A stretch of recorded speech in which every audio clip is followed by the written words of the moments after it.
Ladies and gentlemen, I can promise you this will be worth the delay tonight on Sportswire Radio because our guest, who we certainly heard a lot from last month on Sportswire Radio, you might want to say has got even more to say, and maybe he's about to tell us where he took a major 360, a major 180, but maybe it wasn't after all. Maybe what we're about to see on Sportswire Radio, we should have saw coming from the very beginning. He'll talk about all of that. He'll talk about plus his future in the world. He'll talk about some other current events that have really actually changed drastically since we last spoke. And well, if you've been following his Instagram page, we're also going to talk about this other guy, this Australian wrestler who he wrestled, who's got multiple championship belts, and they had this poll. And I was looking at some of the top wrestlers in the backyard and underground wrestling circuit, and well, I didn't see his name listed. I'll talk about that, and I'll talk about young Ace Reed, who seems like maybe he's making a name off the Oyaban. Plus, I'll talk about some music upcoming. I'll talk about some other things you just might want to hang on tight for because, well, it's Sportswire Radio, and we are, after all, in prime time, the brightest lights, the biggest stage, and after all, there's no better person to talk with in that particular moment than a 16-time world champion. Let me get this straight. 16 times, and certainly we didn't want Rhea Ripley tonight because, after all, she don't have gold anymore. We didn't want Grayson Waller anymore. He don't have gold. India Hartwell, nah.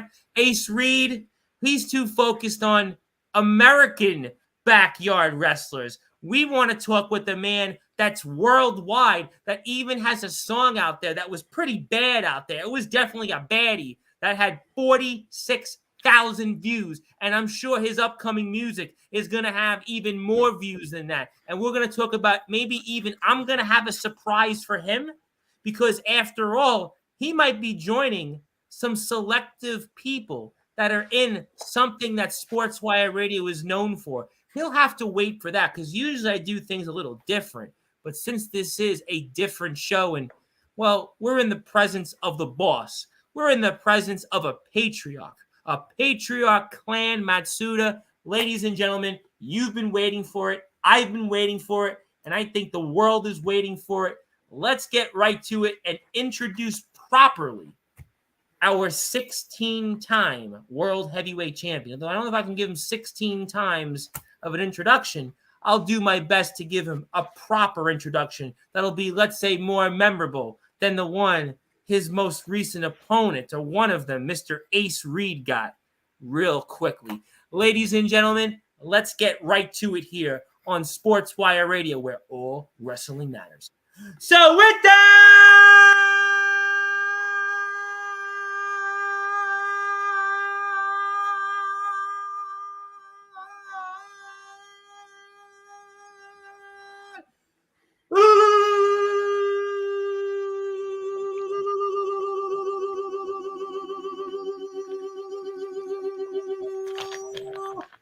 wait for it.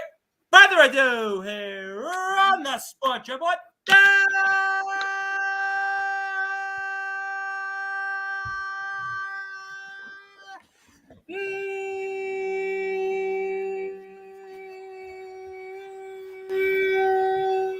Number one,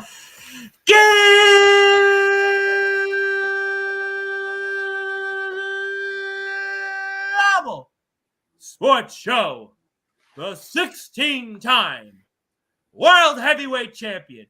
Woo! The reigning, defending, Wrestling Zero, undisputed champion. He is the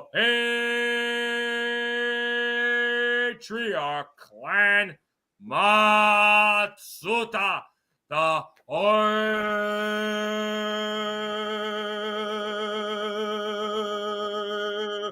Yaban Yoshimatsu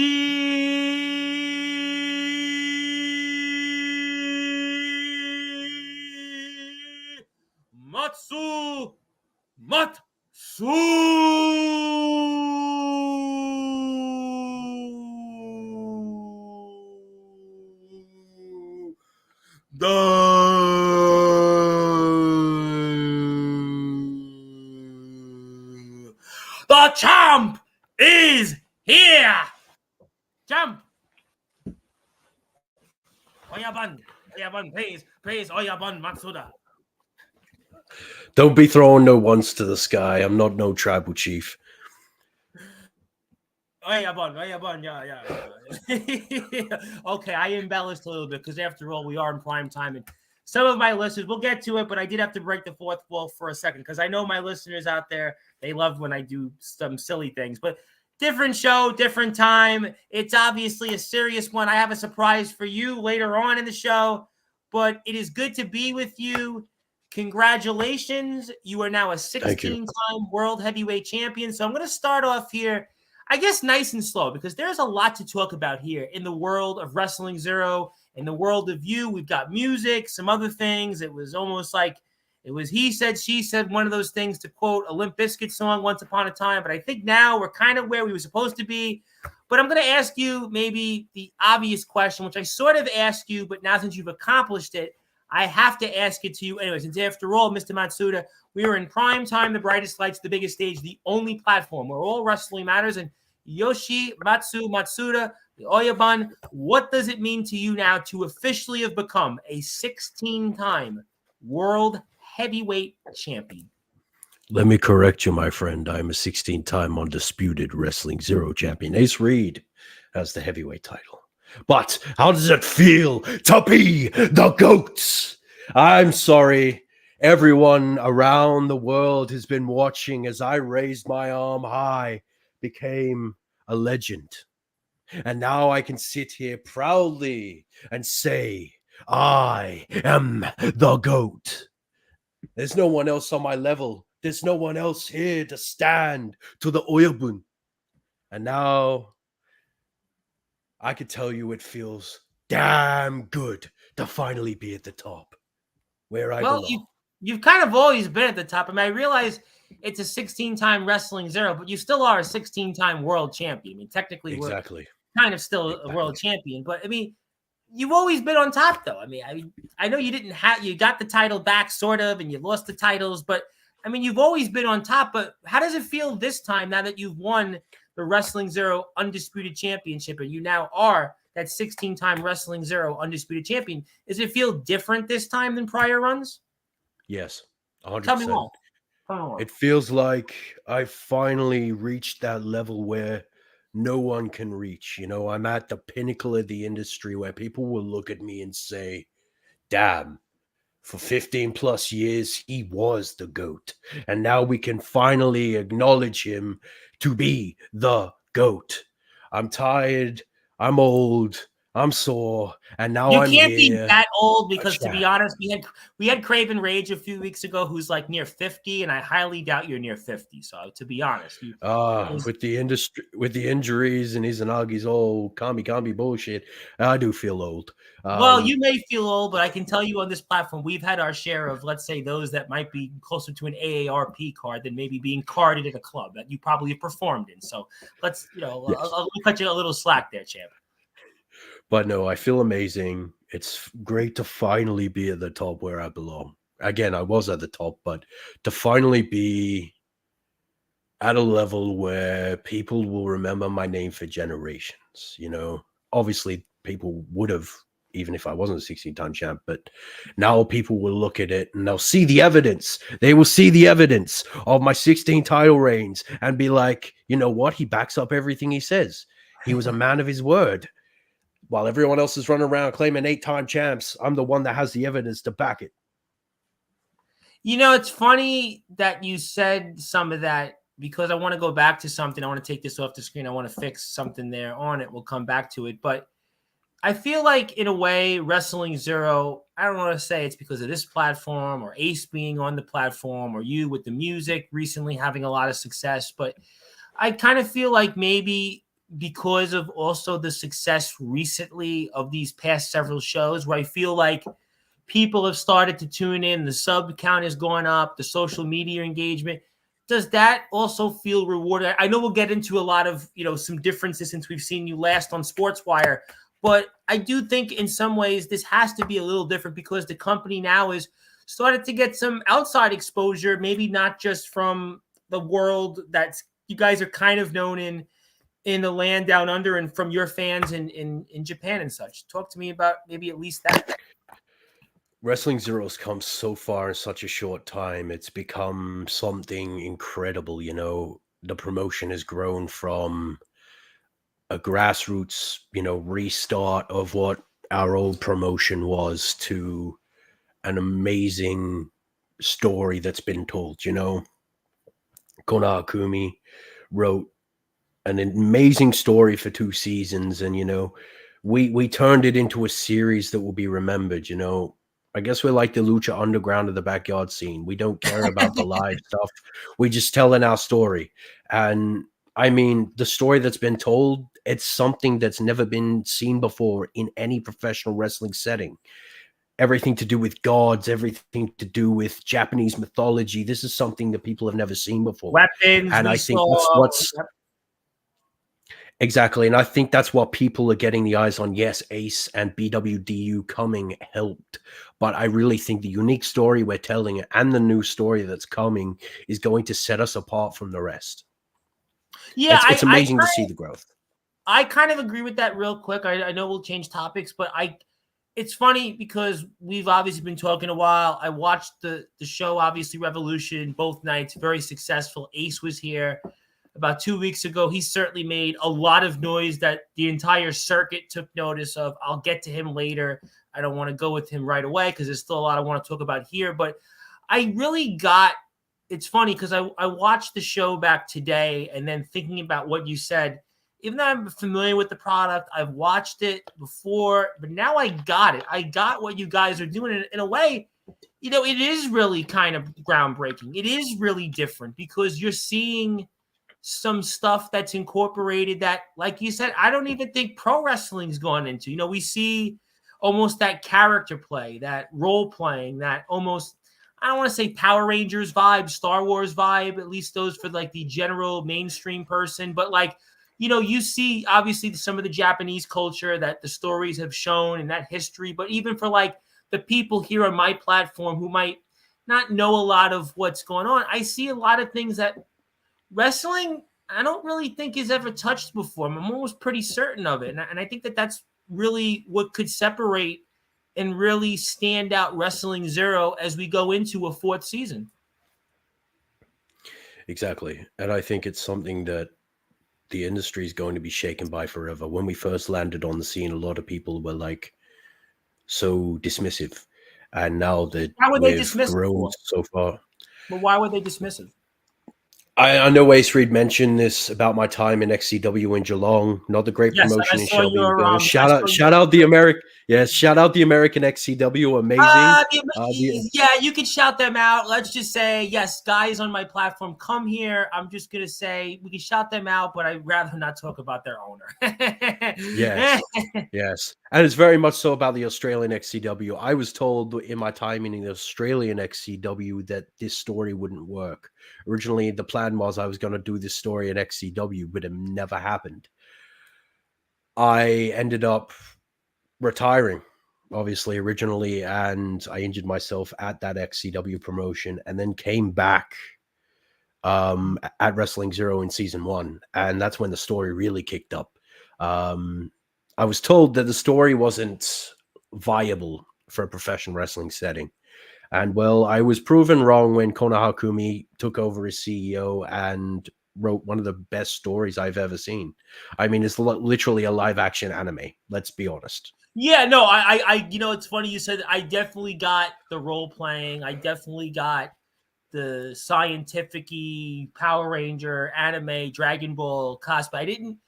No, this is no shade. I mean, listen, there's a lot of wrestling I No, watch, but I mean in terms of it didn't click to me, but I watched it today, the show, as we're going to bring you back on. I know you were like, oh, are we still on? I'm like, no, trust me. That's just how I do things on Sportswire. I just don't announce although I announce during my streams, I don't do the video until kind of right before because I was on a radio station for 7 months and the guy that I don't want to say he put me under his wing, but I did a lot of the work there. He would announce everything an hour before, and that's kind of how you do things. But it clicked to me what you guys were trying to do because I watch a lot of wrestling. I watch a lot of wrestling in the backyard, the underground, the independents. I'll throw WWE in there. I mean, I'm watching it again. I haven't watched a lot of it, but I know what's going on. And there really hasn't been anything what I saw in Wrestling Zero with the storyline, with the character development, with just the different imaginary things that you guys did. And I think that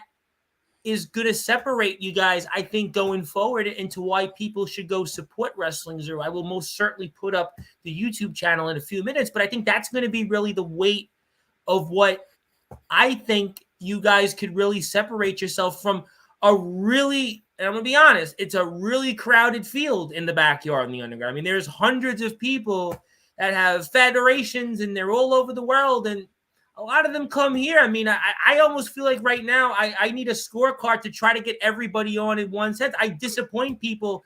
No joke, champ. I disappoint. You talk about your heat, your disappointments. I disappoint people every day on this platform because I can't get everybody on. I just can't. When I get to 1,000 subs, maybe I do it 8 hours a day. Maybe. But the point is like, you guys could really, I think, with what you have, separate yourselves from a very, very large field in the backyard in the underground circuit. Exactly. And I think that's what's going to, again, you've said it all. I don't really need to add any more. No, I'm here every night and I get a chance to practice. But all right, so obviously we got that out of the way. I'll let the comments kind of build up a little bit. I see people are starting to work themselves in there. I think it's important, though, to go back first. Let's go back to night 2. I know Reed talked about your match with him. In the interest of time, I'll get to him later. But I really want to talk about night 2, where it all kind of, I think, came into fruition, where you win that championship. I won't be able to play the whole match in a sense, but I definitely will for sure put it back on the screen. Let me get to this here. Hold on one second. There we go. Okay, so I'm going to go like this.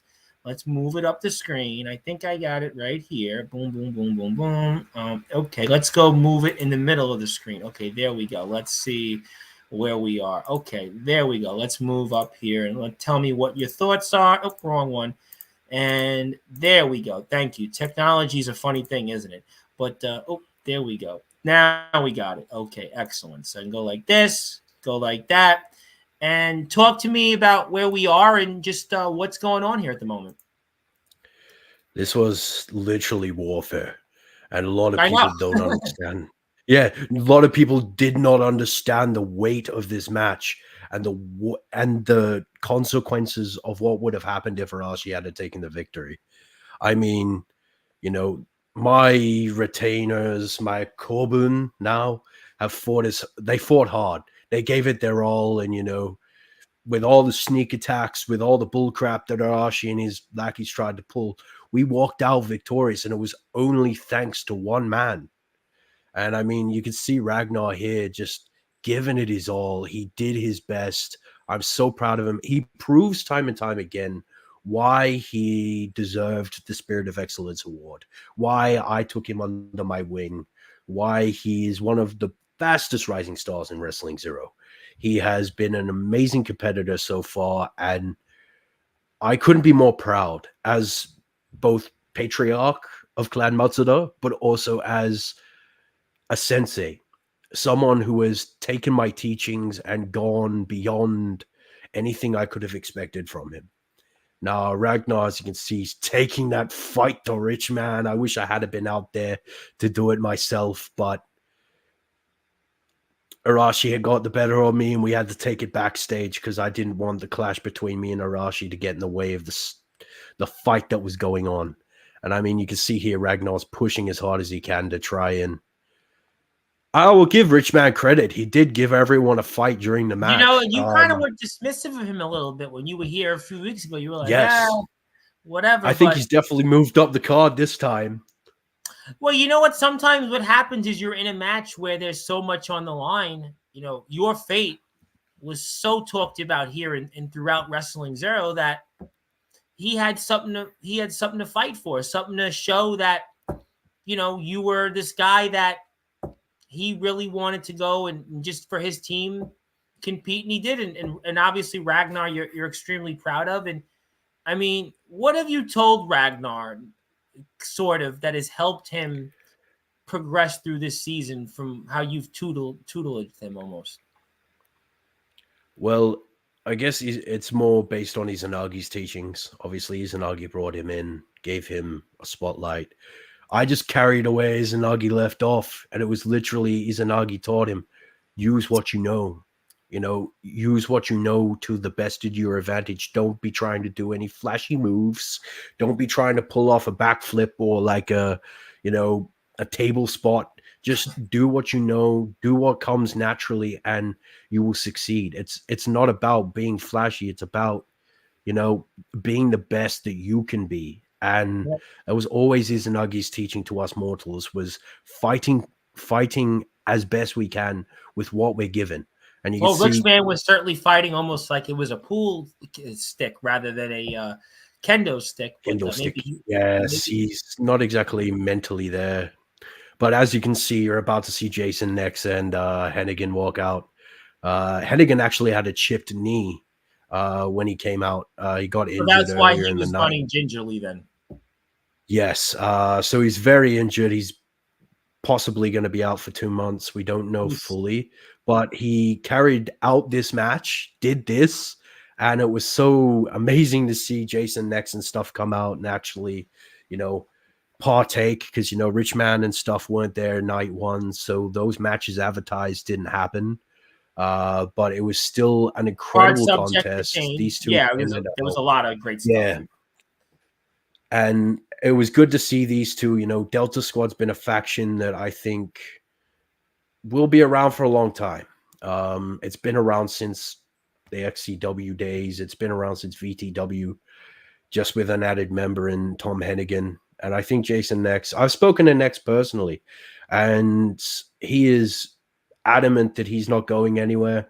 He's No, adamant that he's going to stay for a long time.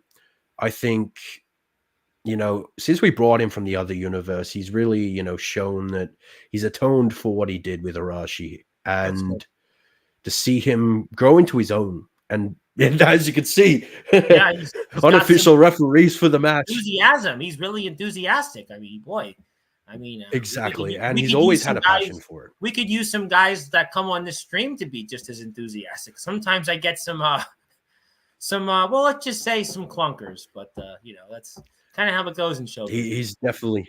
He's definitely a renegade. And And I then we think see Hennigan's really and Mr. Hennigan's doing his best Ultimate Warrior impression there, but yes. obviously Oh, and here we go.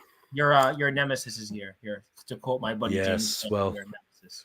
he's no longer existing, so I feel Yes. very proud of that. But at the time, I was backstage knocked out, so I had no clue what was going on here. I lost Bummer. consciousness for a good half the match. Uh, we'll get to it eventually, and you can see Yes, Nate I'll Ryan fast obviously forward in a got few back up. minutes.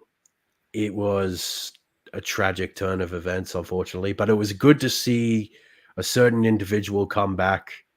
I was really happy to see him step forward. Obviously, he forcibly took control of my body as usual, but obviously, you can see Ragnar get eliminated. He did his best. He fought as hard as he could.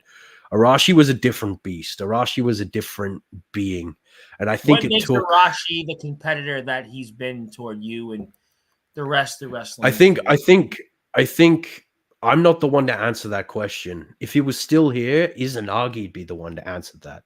Mm. I think he was a man of different. Like again, he was a kami. He was a different being. And I couldn't hold a candle to a god. I could never hold a candle to a kami. But this man could. This man could. And Izanagi came out. Oh, Obviously, this is where I referred to some of the things you're about to see, which I think is really different. It's really I think, and again, in a very crowded, I don't want to say saturated market in the back here on the underground, because to everybody it's not the same as other things, but there's no question what you're about to see here is just it's different. It's it's just raw power. It is. And it's the strength of a kami. It's a man who has fought so hard to save this universe, and he's bringing his all out. And we all knew this whole time that he was on the last legs of his life. The last of his Yeah, power was going we to be spoke about used to that here. fight Yep. Arashi. And he did it. He did it. He gave it his all. And obviously, even with the weakened state and obviously my body being damaged during the match, he still fought. And that really attests to him trying to atone for the mistake of letting Arashi, get as strong as he did back in the day. And you can see the violence and gore in this I was match. gonna I say didn't that was expect. ketchup. Yeah, it ain't ketchup. It's real blood. And a lot of people were questioning, did we legitimately open each other up? I don't know for Izanagi, but I definitely got opened up. Um, That's always a topic Obviously, on you'll see Sportswire later. shows, by the way, because as we're speaking here with Yoshimatsu Matsuda, he is the Wrestling Zero undisputed champion. He is a part of what's ahead in a huge, huge shows ahead for Wrestling Zero. Also, I'll talk about another thing or two with him. My name is the Reverend Tom Bryce, your voice of figuratively and literally, we're all wrestling matters. It's always a topic here on Sportswire because I get a lot of these really well-known hardcore deathmatch guys in the circuit, and there'll be some guys that come on here that I certainly patronize and prop up, and they'll say, oh well, they're not really hardcore, they don't do anything to deserve it and such. And then but when you say you're actually bleeding, it's kind of reminds me of a lot of the guys that came on last week that are in that circuit and say, no, we really do. And but there you're struggling here right now, and I don't know how you're Yes. you're fighting Well, it people. wasn't even me. It was Izanagi, and I could tell you now that the only the only blood that I can tell is mine is the one that's coming from the mouth. Well, The one from the head, I definitely think Izanagi's. But whoever's again, it this was, and then I thought this oh, was and we wild, the no lost signal signal. too. Yeah, I We was like, lost that's what I signal. thought. I was like, what happened in the no signal? And I was like, oh boy. But I don't even know. No one will know, and that's the thing. No one will ever know. And I think that was the mystique of Izanagi's appearance was, he's been affecting the camera work. A lot of things have been shaky, been weird, and especially when two Kami clash, it's a bit, not great. But you could see that Izanagi, he gave it his all, and obviously bleeding from the head, he did what was best as he could with the downed body that he took over. And you could tell that Arashi, even Nate's back up. Like, I was gonna say Nate Ryan, who's here, who's obviously been another man. He's just looking. I mean, he's almost thinking, did he not want to come out? I think Nate was, and you'll see later in this match the turning point, and I think it's now what this will be the turning point. He has a turning point, and I think it was something that really shocked everyone. Like a lot, I remember the boys were backstage watching the match with Ungerton and Carnigal in the booth with Unger, and they were all watching the match. And what Nate does is something that I didn't expect from him. I thought he was far gone, but he proved to all of us and even Izanagi that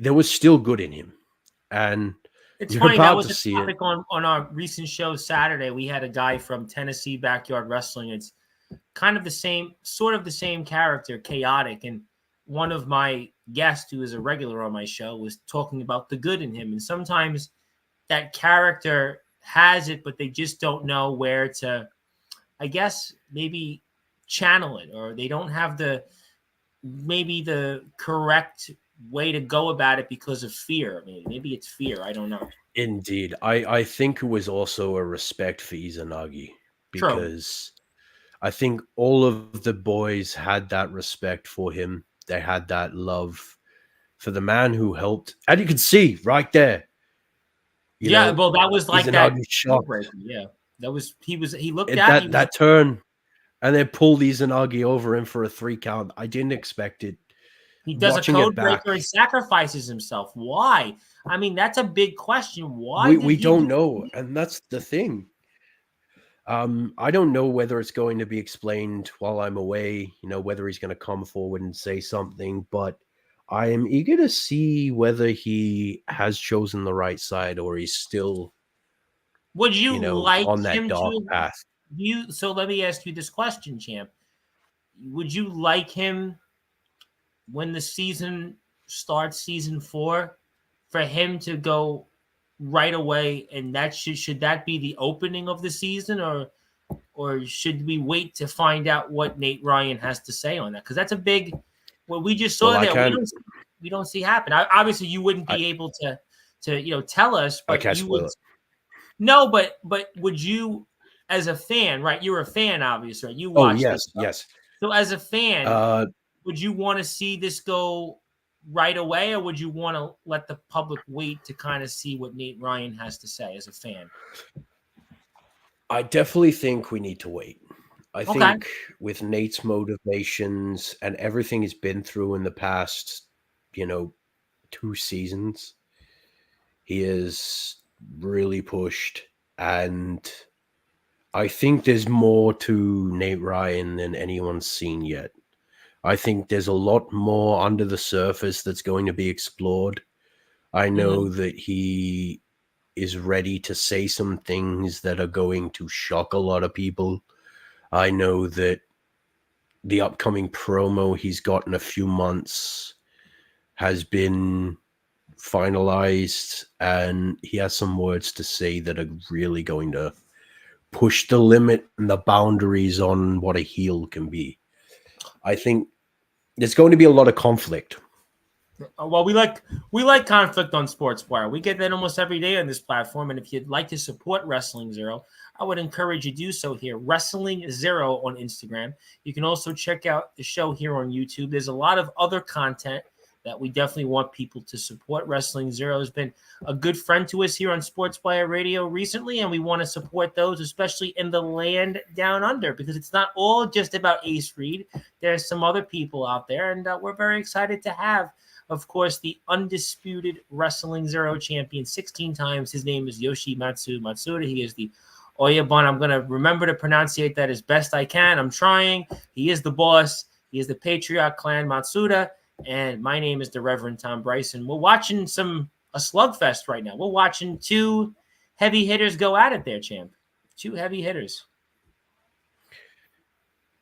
Those punches, I tell you what, they look like they could be like, The it looks internet's like, cutting out. I tell you what it looks like. I tell you what it looks like. It looks like Stallone and Schwarzenegger, if they were ever going to have a fight in a movie they talked about for all those years. Stallone and Schwarzenegger, they hated each other, the rivalry. That's what that reminded me. It reminded me of those punches. You could feel them almost. It would have been like Rambo versus the Terminator. It would have been like Rocky versus the Running Man. But you obviously are watching this as a fan like everybody else, and we see this, and we look, and it's just that moment that you get that one extra ounce you're hoping of, well, adrenaline.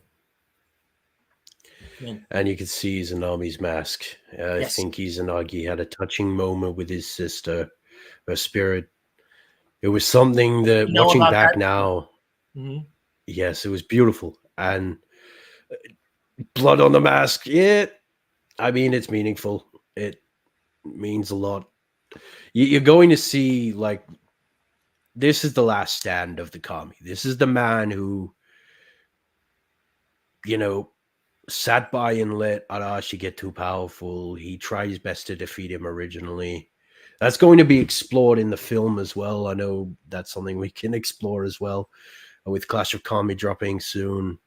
Uh, Obviously, you can see Izanagi's trying to right the wrongs, the billion-year-old wrong, and I But think you it's can't going do to that be. in 2 minutes. It's so hard to, in just those few moments, right? It's hard Yes, to be yes, able to put that all into just a few moments. and I think that's the masterful writing of Kono Hakumi right there. She's like, you see Izanagi's he's broken. He's at the point where I don't even think the man can move, but he's, for some reason, he moves. Well, it's like And any good movie. It's like any good hero. We saw it in the last two John Wick movies. John Wick is fighting for his wife. He's fighting for his family, and he struggles. He struggles to get back up one more time. And sometimes characters, they have to find that last ounce, and that's what we're seeing here, more or less. We're seeing pretty much the last stand of a man who has fought the entire series to get back to where he is. And, the history's at it. This is a man who is transcended beyond, like, again, a man who has guarded us mortals for billions of years. And for generations, he's inhabited every patriarch of the Matsuda clan. And unfortunately, I was the last. I was the last patriarch he inhabited. And, you can see Arashi's really given him the ringer. Arashi's pushing him to those limits. Obviously, my mortal body could only do so much for Izanagi's power, and you could see the limits of my body. You could see the limits of my abilities. And, even though I am the GOAT, I still have my limits. I still have Everybody has those limits. Listen, Exactly. Again, look at every hero in a movie. Batman has his moments. Superman has his moments. I mentioned John Wick. And John Wick had fought in the movies for his every last breath. I mean, we see it. Look at Rocky, look at Rambo, look at Terminator. I mean, you can go up and down the list of people that you have that. And that's what we're seeing here. A man that has got nothing left, but he still has to press on because of just what's on the line, what the history is and such. And, that's why we want people to support Wrestling Zero. And if you're out here right now on YouTube, hit the sub button for me. Why? Because, I'm almost at 1,000 subscribers, and I'm getting closer and closer. And if I get to 1,000 subscribers, I'm going to let people like Mr. Matsuda take over the platform, roast me on air. Some other people they had a roast, a famous Netflix one of Tom Brady, the American football player. And if I get to 1,000 subs, we're going to do the same thing here. And I'm supposed to get a tattoo, but considering how long it's taken me to get 1,000 subs, I guess we'll stay tuned. But obviously, I'm almost there. Your support can help me. I'm at Sportswire Radio 6570, and I see some different people here for the first time. We'll get to comments. Please support, though, also Wrestling Zero. And also hit a sub for Mr. Matsuda. He's actually gotten 3 new subs today because I forgot to sub to him last time. He got 3 new subs today, so he'll have a couple more extra subs.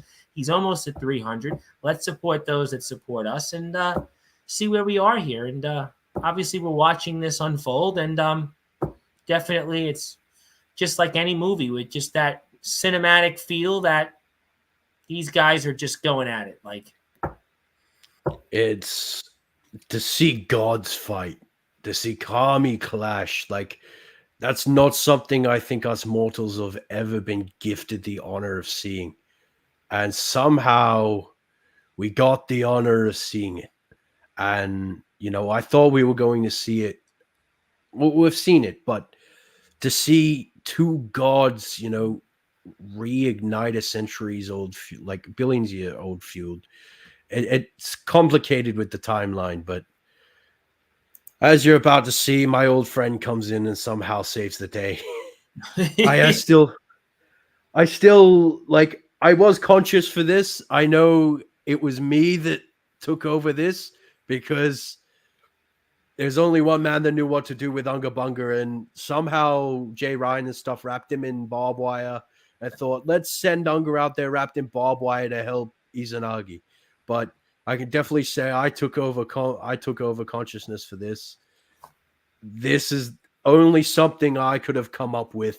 I don't think a god would have thought of throwing a monkey man wrapped in barbed wire on a god. Yeah, I don't think Superman would have thought about it. I don't think Luke Skywalker would have thought about it. I don't think most characters would have thought about it. So, I mean, maybe if they would have booked Hulk Hogan that way, I'm sure that they would have. Maybe John Cena was the closest. The whole Super Cena thing during the ruthless aggression era going into the middle part of the last decade, maybe you would have got a Super Cena-like moment. There was so many of them. But, yeah, nothing really Maybe Cena comes the closest, I suppose, because Super Cena was just. But that's a different show for a different time. I'm here to talk about this, and I'd rather not talk about Super Cena. I'll talk about that all next year, I'm sure. But obviously, here, you had that. I guess to quote Mick Foley, that intestinal fortitude, and now we see it doing. Very much so. Very much so. Again, I don't think anyone would have thought of the strategy that I thought of in that. Now, And I got to be you can honest. see Izanagi's taking back control. There's only one man that could wield a sword like that, and even as former shogun, I could never wield a katana as powerful as Akami. But the man, I will give Izanagi credit. The man was a demon with a spear. I mean, that was his weapon of choice, but the man was a demon with a spear, and obviously he didn't use an actual spear. He decided the riot javelin was the move we were going for. So obviously with our collective mind, we were like, let's use the spear. So that also, again, Izanagi and Izanami's chosen weapon to create the world was a spear. So riot javelin obviously has a historic significance as well as a finishing move. And I think that's what really boosted Izanagi's character and my character as well, was we really tapped into the Japanese heritage. We really tapped into, the bloodline. It Yeah, I was mean, listen, something. there's a lot of different things. You got Punisher vibe here. You got certainly WWE vibe. You talked about anime. I see just a lot of different things that all blend into one, which is why it's so unique. And obviously we're going out of here. I am going to probably fast forward here shortly because I got to get to a lot to talk with you here on. But Yes, indeed. Obviously you guys are just watching this here with us. These two men are they aren't men. They're just machines, and they've got nothing left here in them. And that's just where we're gonna, Seeing seeing Izanagi clash with Arashi was something that I think a lot of people really shocked us. And now you see me take back over. When I took back over I have after to fast Izanagi forward. died. That's all right. So yes, Izanagi died, gave his life. Yep. I used It the was last of going his that power road to anyway. clash. It was going there. He wasn't going to last that much longer. Indeed, and you can see the raw power of a mortal infused with God, Akami's energy. And you can see the power of me and Arashi clashing. That's something that I think is going to be remembered forever. We shook the world. We shook the universe. And I think that's something that not many professional wrestlers can say they've done. Shake the world with their Listen, we were power. speaking about it at the beginning of the show. I watch a lot of wrestling, at least in our circuit, and I've never seen anything that even holds a candle to this in terms of the complexity. Indeed, there's so many things in our world that don't make sense. And this is something I can't explain.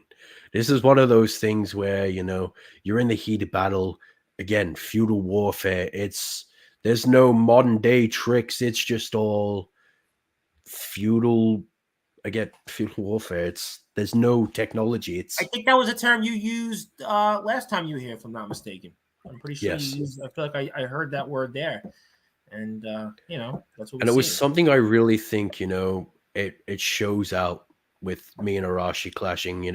He continued to land good blows on me, and it even cracked my armor. It's at the point where I can't even wear the armor anymore because it got damaged during the fight. And that was always the intention of that armor, was I was going to debut it for that show, and that was it. I wasn't going to wear the armor forever. It was literally just a one night thing. The menpor was a one night thing. It was something that I think people are going to remember for a while. It was iconic. All of us coming out in red, all of us wearing the same color scheme, all matching. And as you're about to see, damaged, destroyed, broken.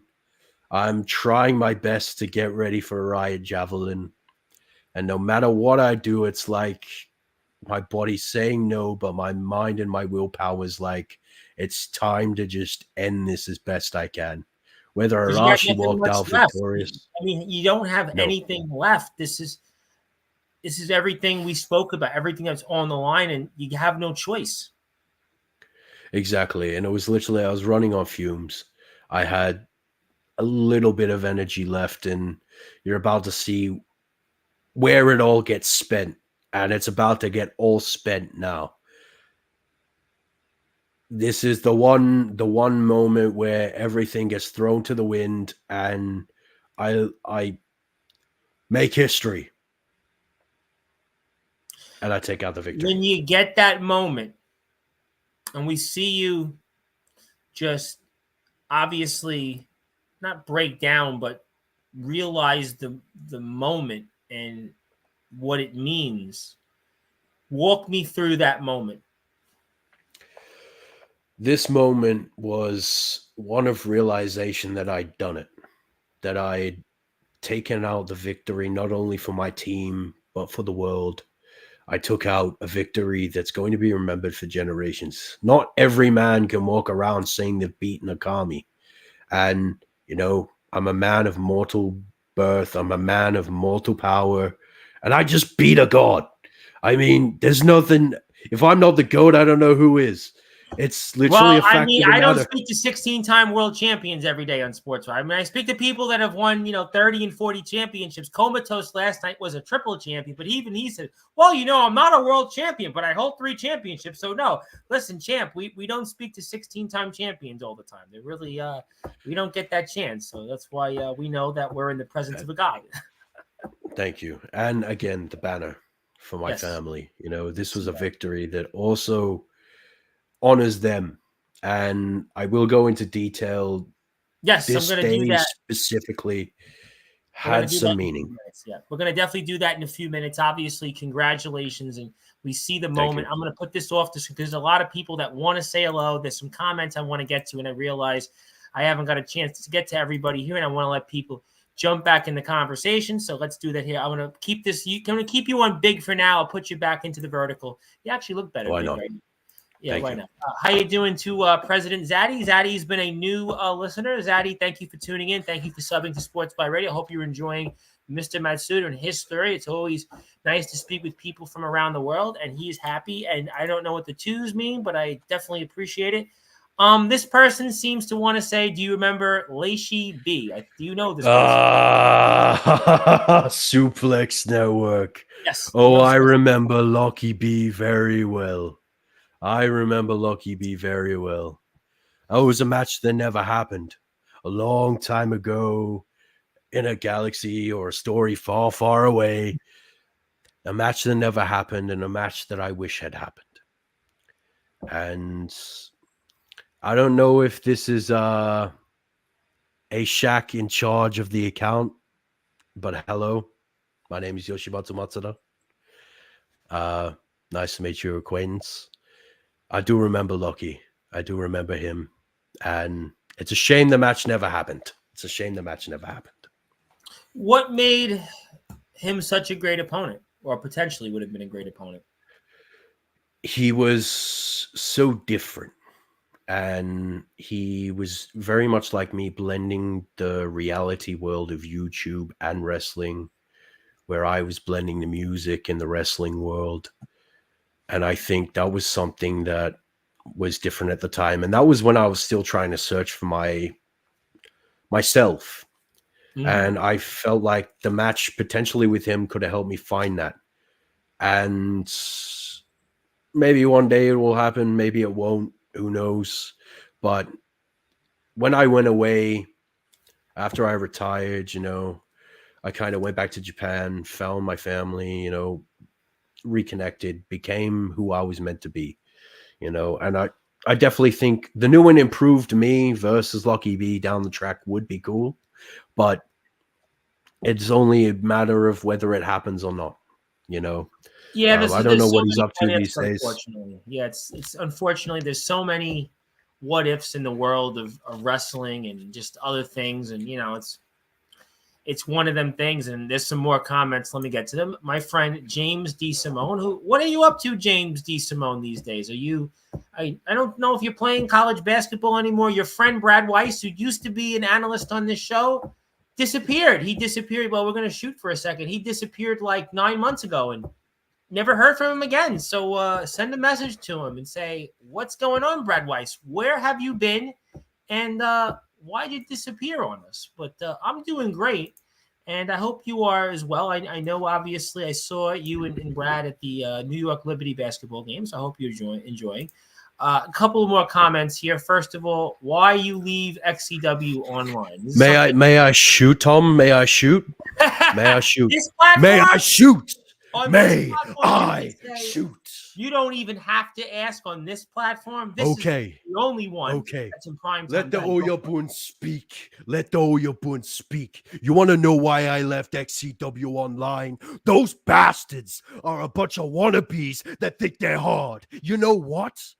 I got injured. I broke my neck thanks to them. And Devon Cash, go suck a dick. You can't run a promotion to save your fucking life. And you know what? Sorry about my language. Kusoyado, shinetana, kore wa data. You know what? XCW Online.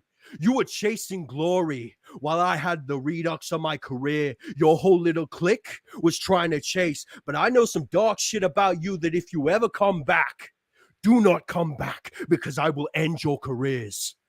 They are the reason I retired. They are the reason I am back as a 16-time champion to prove them wrong. Fuck CJ Click. Screw Chase. Screw Redux. Screw Richard Thunder. Screw XCW. They're the reason the J Next is dead. They're the reason the Yoshimatsu Matsuda stands. You want to talk mad XCW? Don't make your comeback. That's why I left, because they disrespected me. They told me that when I was injured, that I had to continue with their promotion. But they were also signing contracts, which were literally just waivers, by the way, and threatening lawsuits when they didn't get their own way. I've said this plenty of times on my Instagram. You want drama, XCW? Bring it, because you don't have shit on my legacy. Oh, let me say something in Japanese real quick. Yokuso, Jomyo Tomo no Tachi. Bow to your God, because the only thing you have is a bunch of mattresses with ring ropes, while I've built a legacy upon my career. And again, I left XCW because I was injured. I left XCW because they stabbed me in the back. And I went on CM Punk tirade after I left. I went back to Wrestling Zero. They were mad because I didn't like the way I went out. And I faced Tom Hennigan back in the day for my last match. I went out champ. And that's how I deserved to go out. So XCW, please, if you speak on my name again, you better be ready to back it with fight, because I always back mine with fights. Oh, baby, I love it here on Sportswire Radio. It has definitely got live. It has definitely got real. It has definitely got heated. These are things that we're known for, and now we're even seeing it in the Australian backyard and underground wrestling circuit. And no, not the XCW in Shelbyville. This is the XCW in the other side of the world. And boy, did the champion just say a mouthful. And there's still more comments here. You might actually just be getting started, because I see a couple more comments here. I worked a match at XCW just before COVID against CJ Click. You know anything about that? That piece of work is a crackhead. Literally, the only thing on his career was he did drugs. Oh, literally. Really? I will pop all of the smoke. Doing drugs like the caffeine I'm drinking, right? Oh, no. Man was on some different things. Ooh. And he called himself better than me. Why would he say that for? Now, why would he say that, Jim? The thing is, we wrestle on a trampoline. They wanted the smoke. You know what? All wrestling matters. Hey, you know what? I got to be honest. Listen, Copper Dragon, I'm going to say it, because I know that there'll be people catching this on the replay. They're going in and out. I see the numbers. Copper Dragon, who is one of the most important people in our circuit. He is our Dave Meltzer. He is our ambassador of the backyard. He always says that trampoline wrestling, when it's done, is very important in the wrestling circuit. And I actually believe that there is sometimes better trampoline wrestling that I watch than those that may have a ring. And I think what you guys brought to the table was a really cool product. My buddies who came on yesterday in BTW, there's some really damn good wrestlers on They the are. train. They are amazing. They are I was amazing. watching, dude. I got to be honest. These guys go out there, and my buddy Comatose and RJS, who is here, and Swift, and these are some really good yarders. And like, obviously, I'll get to Stryker later, and he's another one. I mean, there's some really good people on the trampoline. So to me, Indeed. I don't think you can really, go and say, trampoline, because when trampoline wrestling is done right, it's very effective. Now, if you want to say a difference between a mat or a ground versus a ring, okay, I can maybe buy that. But to me, there's a lot of high quality trampoline wrestling out there. So I'm going to definitely have to But say, yeah, go ahead. I want to interject real quick. Absolutely. Suplex Please. Network. That was Suplex Network. That was not aimed at you. I just get heated whenever XCW is mentioned. I appreciate your work. I enjoyed your match against Click. You are an incredible wrestler. I hope to one day face you if I'm not old man and retired by then. But it was not aimed at you. It's just whenever XCW is mentioned, the Oyabun gets heated. The Oyabun loses is cool. And I want to make sure It for the happens. audience, he's not talking about the XCW that we cover on Sportswire, because that's a different one. That's a different XCW, but it's an XCW that is in Australia, down under. But they're under pretty much down under the ground right now. They folded over COVID. Well, I was going to say that's why they were down under, literally down under. I want to say hello to Mr. Well, Zilla's here. Zilla gives the usual comments. My buddy Vegas Storm, who's got the heart of a warrior, he was telling me on Facebook, he was listening to you. He was very impressed with some of the things you said. He said he spoke well, meaning you. And he's down in Georgia. You're down in Australia. I know you go all around the world. And Ace Reed's talking about going to places, but he hasn't met a 16-time champion like Mr. Matsuda. And I would say that Vega, the thing is, unlike the rest of the backyard wrestlers, I actually have evidence of my 16-time champs. I appreciate your thank you. I'm glad the Oyabun is acknowledged. Let me get to some more comments. Do you know a Mr. Presti here? Tom Hennigan! Yeah, so what do you want to say about Mr. Hennigan, our friend Mr. Hennigan? Who battled. He battled. What a battler he was. Exactly. If one man is if I'm not the GOAT, this man is the GOAT. This man is a Wrestling Zero Hall of Famer. You know what? I would say, if Mr. Hennigan wants to come on Sportswire, the floor is always open. Listen, the floor is always open. I could actually speak to a Tom. I don't know if I've spoke to a Tom in a while on Sportswire. That'll be interesting, actually. Yeah, actually, it's funny. I haven't done many ones where I've been speaking to a Tom. I think I've done a couple of them in the past, but not in a while. So I haven't spoke to a Tom in a while. So I could just have a Tom here. This man is literally my first protege, the man I trained from scratch. He has shown time and time again why he deserves the Hall of Fame space, why he's a multiple-time Wrestling Zero Undisputed Champion and Wrestling Zero World Heavyweight Champion. This man went toe-to-toe with me in the Shiga Survival match, almost beat me. Yes, spoke about that a bit. Absolute legend of the industry. If there's anyone else that is the GOAT, if I am not here, if I somehow whoop-de-doo back into the heavens, this man will take my place. Well, as I see that people are joining us on YouTube, I want to make sure you hit the sub button for us for Wrestling Zero, because I want to get them to 100 subscribers. They're at 74 now, so let's get them. I think when we spoke to them first, they were around 60. So now they're at 74. So let's get them to 100. Let's get them to 150. Everybody has to start somewhere. There was once upon a time I was at 100 subscribers. Now I'm almost at 1,000 subscribers. So with hard work and teamwork, it's all wrestling matters. Let's support those that support us. And Mr. Hennigan, if you have a chance, if you haven't yet hit the sub button for Wrestling Zero for your own company, do it. And also hit the sub button for me at Sportswire Radio 657, because I'm really trying to get to 1,000 subs. I mean, there are people on Facebook that are sharing my links. I have family members actually sharing my YouTube channel now. It's like, it's funny. Before, my family was like, you've been this podcaster. Now they're like, wow, I watched you live, and people actually tune in. I'm like, well, this is what I've been working for 6 years, but let's move on here. Zilla once again says congratulations. I'm going to get to this. I'm going to get to him in a little while. I'm going to get to him. I want to let him simmer for a little bit. The Let it one and only Mr. James Taylor is in the house, and who certainly he got worked up. I know people got worked up. They heard this shoot, like, okay, now it's time to tune in and listen. Okay.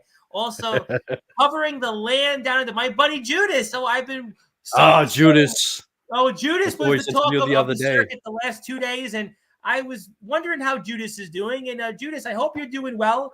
I'm supposed to tentatively have some coverage tomorrow with Trade Mysticality between 10:30 and 11 tomorrow. I hope that you'll tune in. I hope everything is well with you. And he congratulates you on the 16 title runs. And he's a young man on his own. He's a 2-time world champion. Okay, so we got that out there. So, yes, please, if you are here, hit the sub buttons, though. If you're anybody and everybody out there, hit the sub buttons for Wrestling Zero. I want people to support them.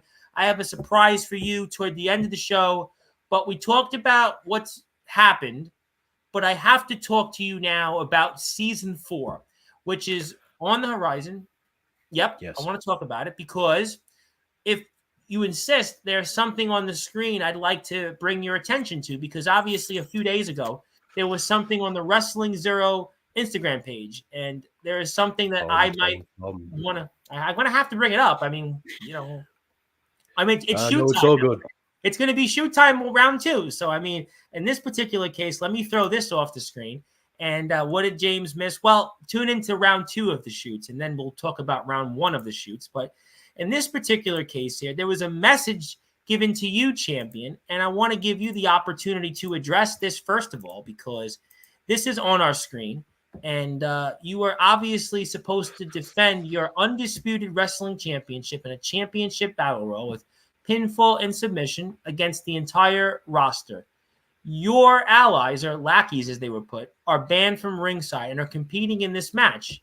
Now, I'm curious in what your thoughts are on this. Obviously, this is meant to Mr. Hennigan, and obviously we just saw and Ragnar are actually competing in this, and they're banned from ringside to be able to help you. And I mean, so what's going to happen here for those that are listening and watching on Sportswire? Well, let's make this very clear. Kono Hakumi, my dear, I love you very much, but I am not showing up at season 4. Oh, well, why is that? Do you have future plans? Are you going, what happened? What the thing is, she wants to walk around making decrees. The only one that gets to make decrees is the Oyabu. Let's just remember here that I run this shit now. I'm in charge. Yes, Kumi, you're the CEO, but you're just a puppet. And I said that on the comments section. Like, she knows that. I know. Personal beef aside, I love her to death. She's my wife. She's amazing. But when she messes with my business, that's when I speak. My dear, I'm not going to be at the premiere. I told y'all I'm going on a break, so I'm going on a break, and I'm going to have a break, and I'm taking this with me. So Pillow Talk. So I can't believe I'm saying this. I'm going to almost sound once again like Madonna on the Vogue tour. I mean, Pillow Talk has got to be a lot about this, and I mean, I certainly would not want to get in the middle of Pillow Talk between you two, but Pillow Talk that must be going not too well right now then at home, huh? Well, let's just say good thing she's on one side of the world, because I get to do my own business and handle my own. Thing is, what I do outside the ring, my syndicate, my work, is now in zero. I now have to step up. I now have to be the patriarch. I now have to be the Oyabu of Clan Matsuda. And she knows damn well that I call the shots when it comes to my title. I call the shots to when I appear now, because I said I was going on a break. Again, I'm going to reiterate it every time. I'm going on a break. I went to that show sick. I competed sick. I'm taking my damn time off. I'm working on my album, dropping that, and then I'll come back. My decisions are mine alone to make, and Jay Ryan and Ragnar Longreign and Tom Hennigan all know that as my loyal Kobun, they will take the reins while I'm away. So why is your wife doing this to you then? You said you're taking this break, you're not competing. So what's the motive? What's the reason why that she's convinced I've turned heel. She's convinced that I am some sort of egotistical one-shot Roman Reigns wannabe that wants to, come and go as he pleases, when it's literally just the fact that I've done what I've needed to do. I've proven myself time and time again with all the evidence on the table. She's just trying to pander to all of the measly little Cheeto dusted fingered marks so they this is can the get their second own time in way. 3 days this a Cheetos comment has been mentioned on Sportswire. I have to admit, when I heard you mention that, I was like, this came up on a stream. I think when Judas was here a couple of days ago, I was I like, referenced that. oh, okay. Literally I was like, referenced oh boy. It was funny. I thought that maybe Judas would have referenced you, because I was like, oh boy, this came up. It actually was the other way around. And I was like, oh my God, people, it's bad enough that I get mentioned on about 14 different wrestling promotions, but then now promos are being quoted. But I mean, so is it because, though, you are this larger than life attraction, and maybe it's best for business to have you out there competing this, though? What do you say to that? as a businessman, Yeah. I can I'm understand. a businessman myself. I have this, and we have a lot of Exactly. people We are that go both on here. businessmen. Yeah. Exactly. I understand the reasoning behind it, but the motives are not there. And she's never really understood my motives, which is okay. Not everyone sees eye to eye. It's my wife. Things happen. Oh, I listen. I don't want to get in the middle of pillow talk, but I will say No, that it's pillow fine. talk. No. But pillow talk must be interesting. You know why it's also interesting? Because, as far as I understand, you're also now involved in content and obviously direction of the Yes, company. So this is adding exactly. another layer to this whole dynamic that we're about to see coming up in Wrestling Zero Season 4. What do you want to say to that for the audience? Well, Kumi-san and I spoke in length about what I want to do with my life and my career in Mm-hmm. professional wrestling. And I said, I never want to go to the big leagues. I'm happy just being the underground god. I'm happy being where I am. I don't want to be in WWE. I don't want to be, selling out a WrestleMania. I'm happy just doing this. It's what I love. And Mm-hmm. she's like, do you want to come back to creative? And I said, hell yes. Let's do it. Let's make it happen. What's wrong with being champ and being head of creative? Well, It's to be happened honest, before. and I'll actually break the fourth wall, or not break the fourth wall, because I know people will hear this anyway. By and large, most people in this circuit, as I'm sure you're aware of, is obviously somebody that's been in it for a long time.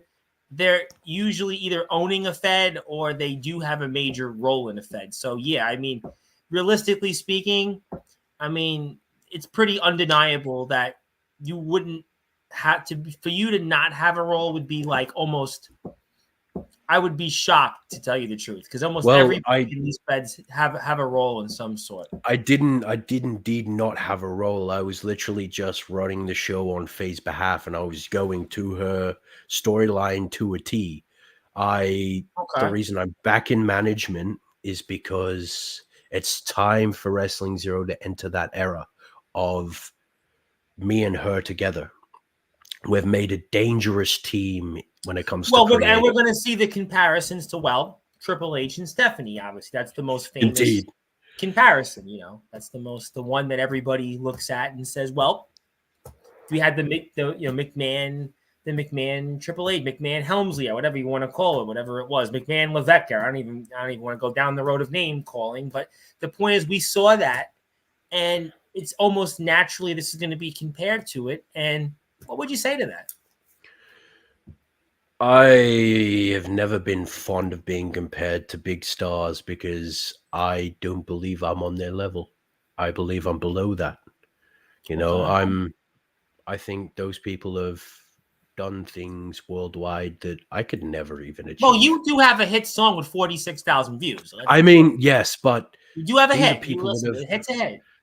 these are people that have defined generations. No, And I I on a haven't really wrestling done that sense, yet. yes. Obviously, wrestling terms, there's no question that they have done things that we'll be talking about when you and I are dead and gone. We might have some legacy. Some. I don't know if we're going to ever be on that level. I agree with you, but there is a legacy that we would have. But they're going to be on a level that 200 years from now, people are going to talk about it. From that point, yes, I think that's a fair statement. I think the comparison is true, though. Kumi is, and I'll break the walls down now. Kumi's coming in November. She'll be making her formal debut, and the thing is, having her and I together in person, on site, it's going to be something that people are never going to expect. I did that podcast with her the other day where, Discord server where I spoke to her I and I saw the made a statement subscriber on only one. everything. I heard about that. Yes, yeah. And the, what's the word for it? The way we meshed together. You had a certain chemistry. There was a chemistry there, obviously. Yes, the way we work together is perfect, and there's synergy there, and I think the storylines that are going to be told in season, and again, that's also why I'm taking time off, is because time to give the other boys some spotlight. I think the storylines that are going to be told in season 4 by both me and Kumi are going to be something that the whole industry is going to look at and be like, damn, that came out of a backyard. And I think that's going to be the reaction for season 4. But that's cool, though, in a sense, because, this comes up a lot on Sportswire shows, and people go, there's some people that come on here and go, backyard wrestling. They're not talented. They don't do anything. They can't wrestle. They can't say this. They can't do that. It's just a YouTube product. But yet, you're like, you know what? Yeah, I'm a backyard product. I'm underground, if you want to call that in Australia. But you know what? I'm going to change the game anyway. I'm going to do something that, so what? I'm backyard. Look at it like you watch a movie, right? Sometimes a movie isn't set in Hollywood. It isn't set in New York. It isn't always set in London. There are places it's set off, and there are things that are shot, done, and done differently. And that's what you guys look to do here. I mean, how excited are you for people to watch season 4? I am so excited because it's going to be a storyline that no one's going to expect. I mean, again, I said this last interview. This is going to be a world without the kami. This is going to be a post-God world where it's only the mortals left. There's going to be no of this supernatural bullcrap. It's all going to be real. It's all going to be wrestling. It's all going to be character-focused. There's a lot of growth for the main cast over this next season that is going to shock a lot of people. There's a story that needs to end. And I think that's where we should go into my story ending.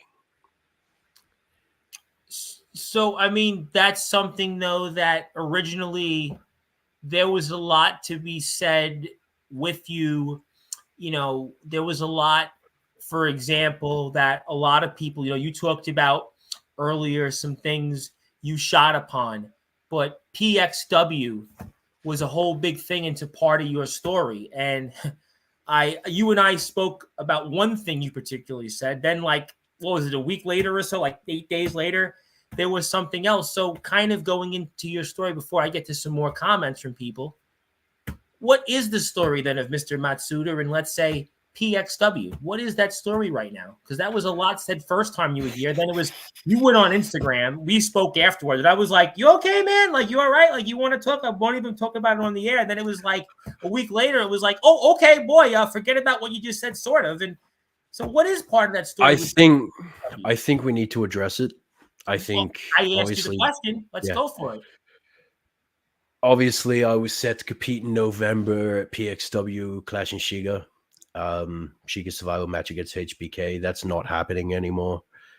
Originally, PXW went out of business due to the CEO Nagamasa deciding to put a certain individual on the card that was not safe to be around other competitors.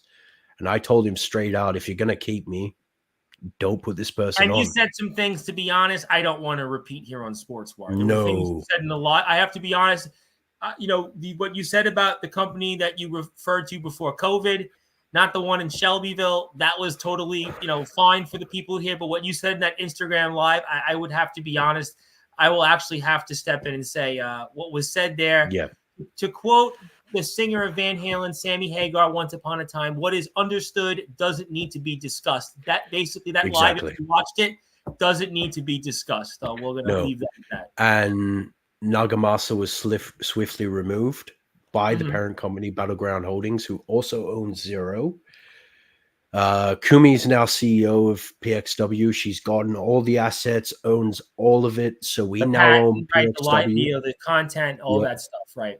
Everything. And in place of Clash and Shiga, November, we're doing a clash in Australia, PXW versus Wrestling Zero. It's going to be a big show November.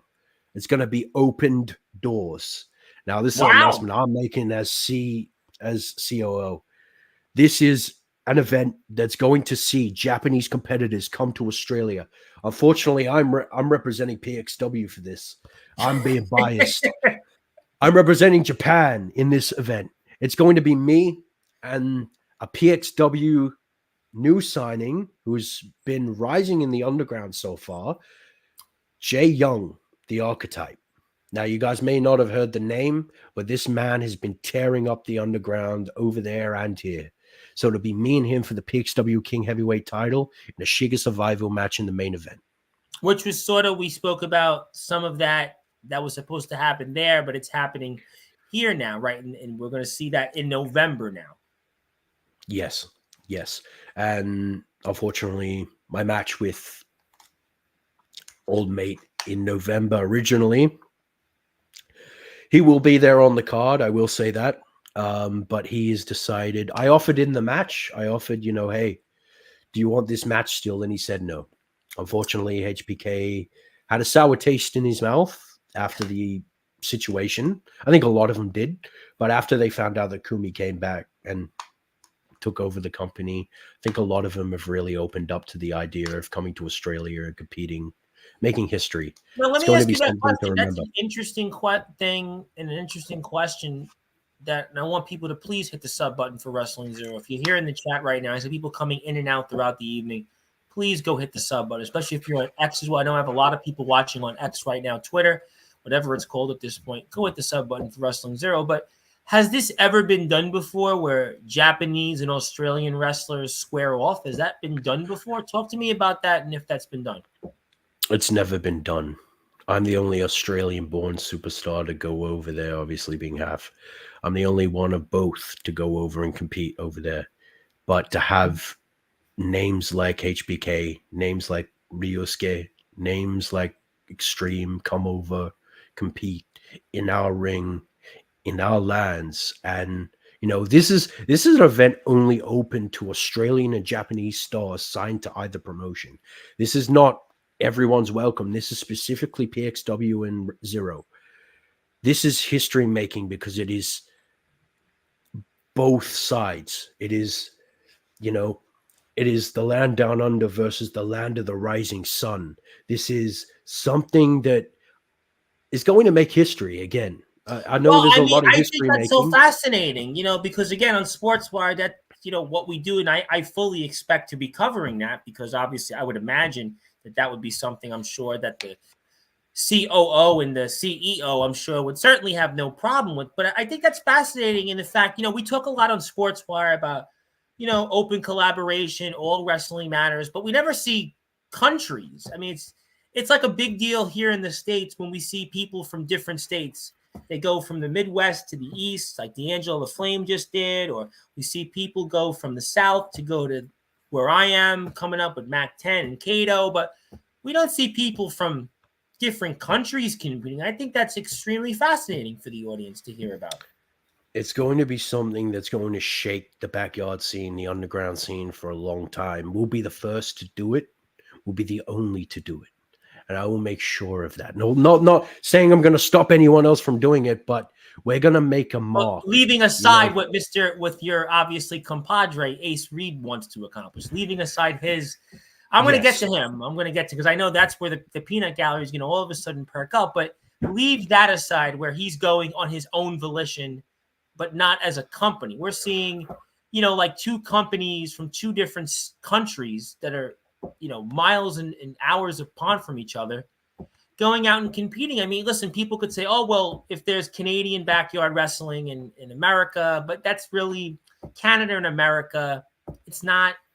Then Canada and America are almost the same in many ways, but this is totally Two different I don't. languages. Yeah, two different languages. It's two different time zones, two different ways of life. You obviously blend in it because you're half and half, but I mean, I couldn't think of an instance where I've heard this in the backyard in the underground circuit. I'm not even sure in the independent circuit, maybe country versus country. And this, I've done a lot of British wrestling, and there are guys that do the tours. I've interviewed a couple guys that go from America and they tour a bunch of I'd say middle to higher mid indie feds in the UK. I've seen that. UK guys have done that here, but I've never seen it to this degree. I've never seen two companies, two different countries squaring off in that type of setting. I think that's definitely opens a lot of conversation and groundbreaking in that sense. I think it's going to be something that's going to leave a mark, and again, a mark on the industry forever. PXW has been around for a long time. When Ace was over here the other week, he and I sat down personally, and I showed him, the early days of them and all of the work that they put in. And it was good to show someone outside of our circle that work, that amazing promotion and the stuff that they do. The one thing is, I wish it was recorded. Obviously with laws in Japan being with dueling and all that, you can't have organized fights. It's very, very tough with legality.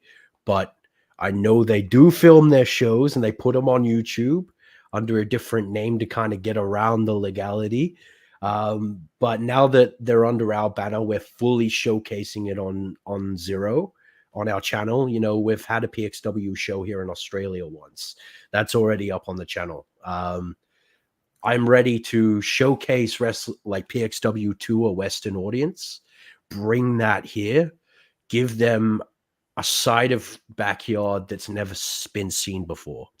It's interesting though that over there they haven't had that ability to compete, even though we know yes, Japan is really, the wrestling world in Japan is probably the most respected country by far in wrestling. By far. It's more when it comes to backyard. It's not sanctioned like professional wrestling is.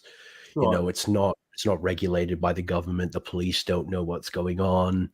I remember JS, an old friend of mine, and Nagamasa, both told me a story once of when HBK and Ryusuke had a match and it wasn't sanctioned. They didn't let the police know, and the police showed up and tasered HBK. Oh, wow. And spent 3 days in prison. So that was great. Oh, my goodness. I'm not going to go fully into it because there's a whole lot more, but legality in Japan with backyard wrestling is a lot different from what, like Australia, America, and all that is. Sure, yeah. There's a lot of laws against that type of stuff. And yes, we can do it. Yes, we can get around it, but we've got to have licenses and all that for it. Well, that's sort of why in the underground world in America. There's certain states, they have to do it a certain way. I understand. I don't know. To me, I have my opinions on it. I tend to think if you want to go out there, you can wrestle. Let me get to some comments before I come back to a few other things. What did we miss? Well, you have to go back because it was a while ago. Thank you, James.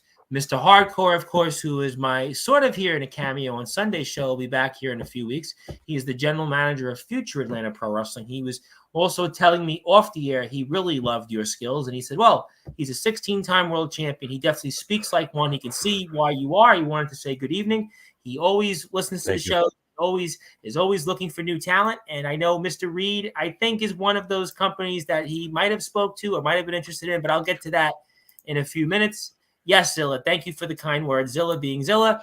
But the one and only legendary Copper Dragon, who I know just tagged me on Instagram, is probably like, why didn't I share the reel yet? I will do it when we're off the air. He is our Dave Meltzer in our circuit. He is the man behind the longest running episodic show in the backyard, underground, I think independent wrestling history, GWC Intensity. It's responsible for a slew of guys that have made it in the world of wrestling. Guys like Skrilla, who's going to be here on the 19th of August, who's had movies, music. He's done like you almost. He's also a guy that's wrestled in MLW. Fred Yehai, Sherlance Royal, who comes from the Cody Rhodes wing of the world. And he'd like to say, Mr. Dragon, who definitely does not throw out praise lightly, you've certainly got style. Always enjoy seeing you on here. Looking forward to seeing more of your unique body of work. Expect. Arigato gozaimashita. I told you, and that's what, and I quoted Mr. Dragon. He's going to be very happy about that because he was the one that always says, trampoline wrestling, high quality trampoline wrestling is very good. And I think what I see here, what I've seen from the guys, certainly, and Ace has been a part of that. So our guest yesterday and BTW were a part of that. That's good. My buddy Levi McDaniel, of course, the great Levi McDaniel, who is also well known in Ireland and other places in Europe. He was the Belfast Bruiser out there. He is also a part of the IMF. He is one of their leaders in the front office. He says hi all, and he is well known. He's put on some wrestling events. He's a legendary wrestler in his own right. He's traveled, had a lot of success. He knows the deal about traveling from small places like Iowa to almost not too far from your side of the world. Okay, so this stuff we're going to see in November. We're going to expect more to come, and you're going to be competing still in November under the PXW brand, and we'll see for now what happens. Stay tuned for more details. And that undisputed championship, you're not defending to start the season of Wrestling Zero. No. I'm taking my time away. I've got an album to work on. I've got health to worry about. I've got some other projects that I'm working on that I can't speak on. Okay, well, not professional wrestling related. Okay, well, I tell you what I do want to speak upon before I get to Mr. Reed and before I get to something I want to give to you in the remaining, I'd say, quarter of the show left, is the music. And you've got some new music you're working on. Obviously, I'm going to put the music back up on the screen here for the first time for people tuning in. And let's talk about music. You got some stuff maybe that's going to coincide with the PXW square off with Wrestling Zero. So let's talk about that while I put up some music on the screen. Well, it's about time that I started working on a project. I'm currently 3 studio albums in. I think it's 2 or 3. I've lost track at this point because I've dropped so much music. Mental blank. My label has been amazing. They've been working with me so much about putting out, a project that will top every other one I've dropped. I dropped Level Up as my debut project. I dropped The Declaration not long after, and then dropped Dorito Normal, which was a full feature-length album. And in between, I also dropped another EP called On the Burner. And, well, I've got an upcoming album that's, I think, going to be 12 to 15 tracks. That sounds about an average album. Average album's about 12 to 15 tracks. You get in an album, you get what was it like 60-something minutes in time usually to make an album? So you get something like that. So you'll probably have a similar type of time, I would imagine.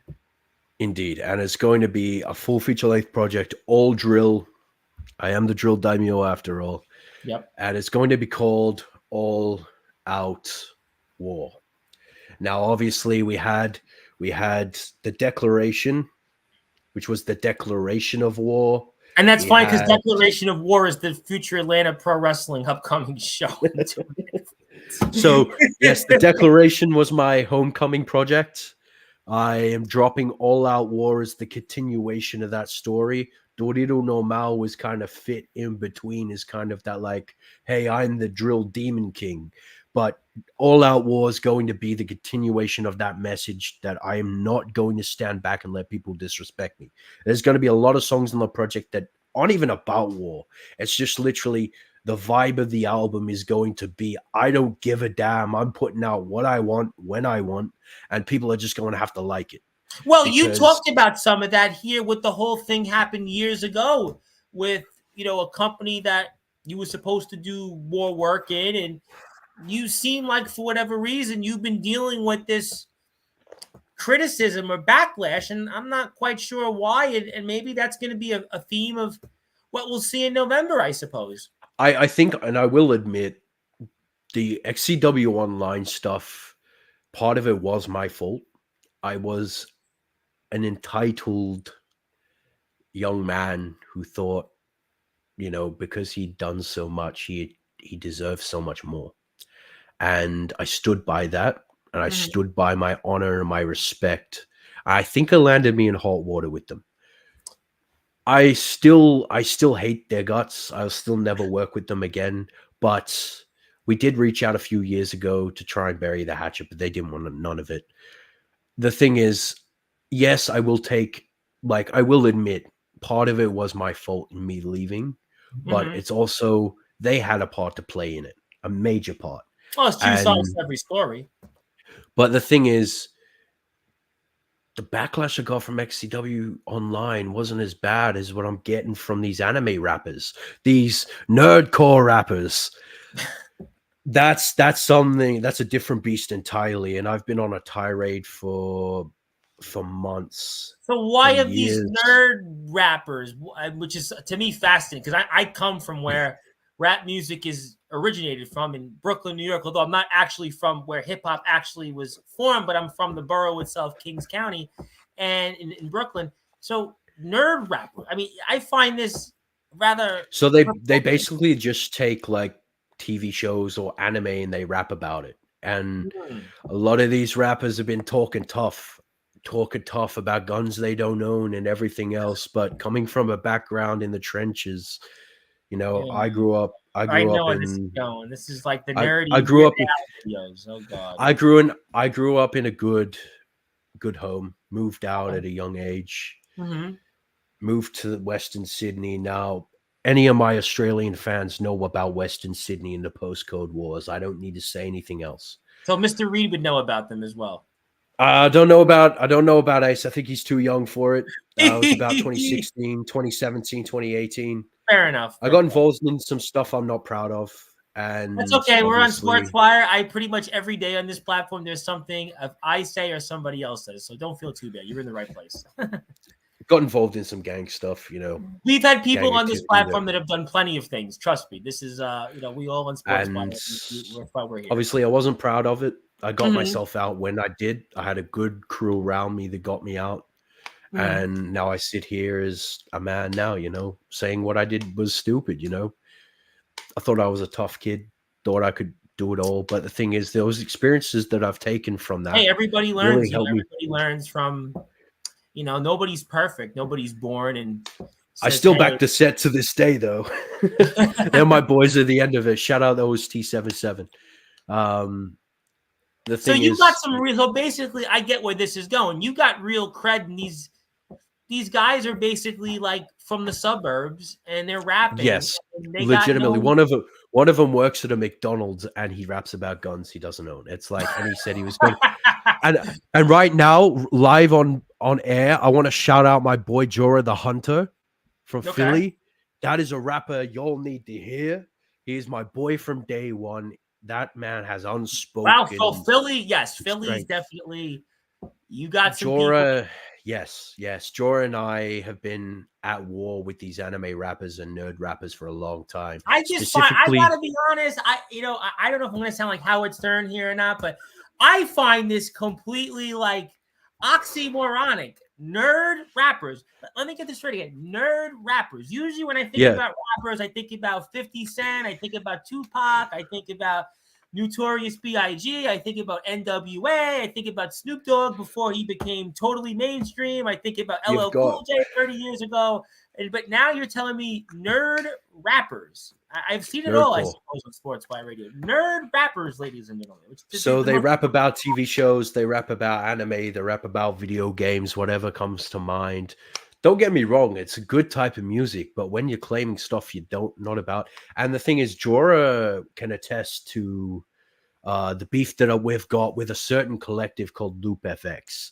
Now, I'm not going to go into that. I hate half of the half of the collective. They're all a bunch of that.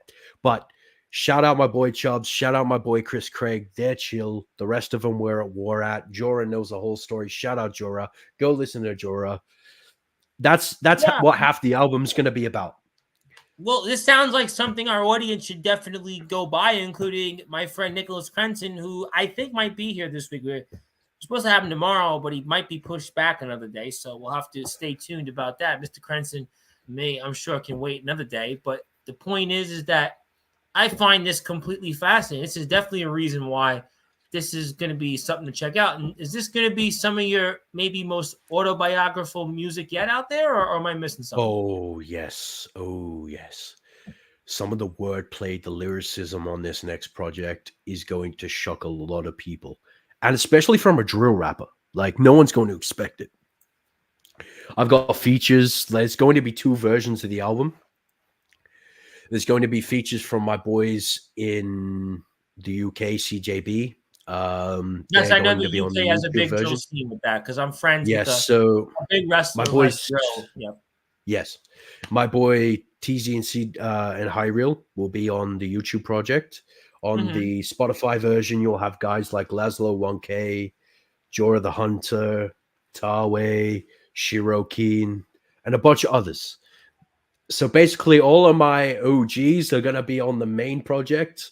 All of my new collaborators are going to be on the YouTube version. And I think it's a good way to show and pay homage to the people that have helped me over the past 3 years and helped me grow to where I am now. And it's going to be amazing when this project drops. A lot of people are going to expect the work that we're putting in, especially with 2 versions of the project. It's going to be a long time, but I've given myself until November 4th to finish the project. Should be out by the end of November.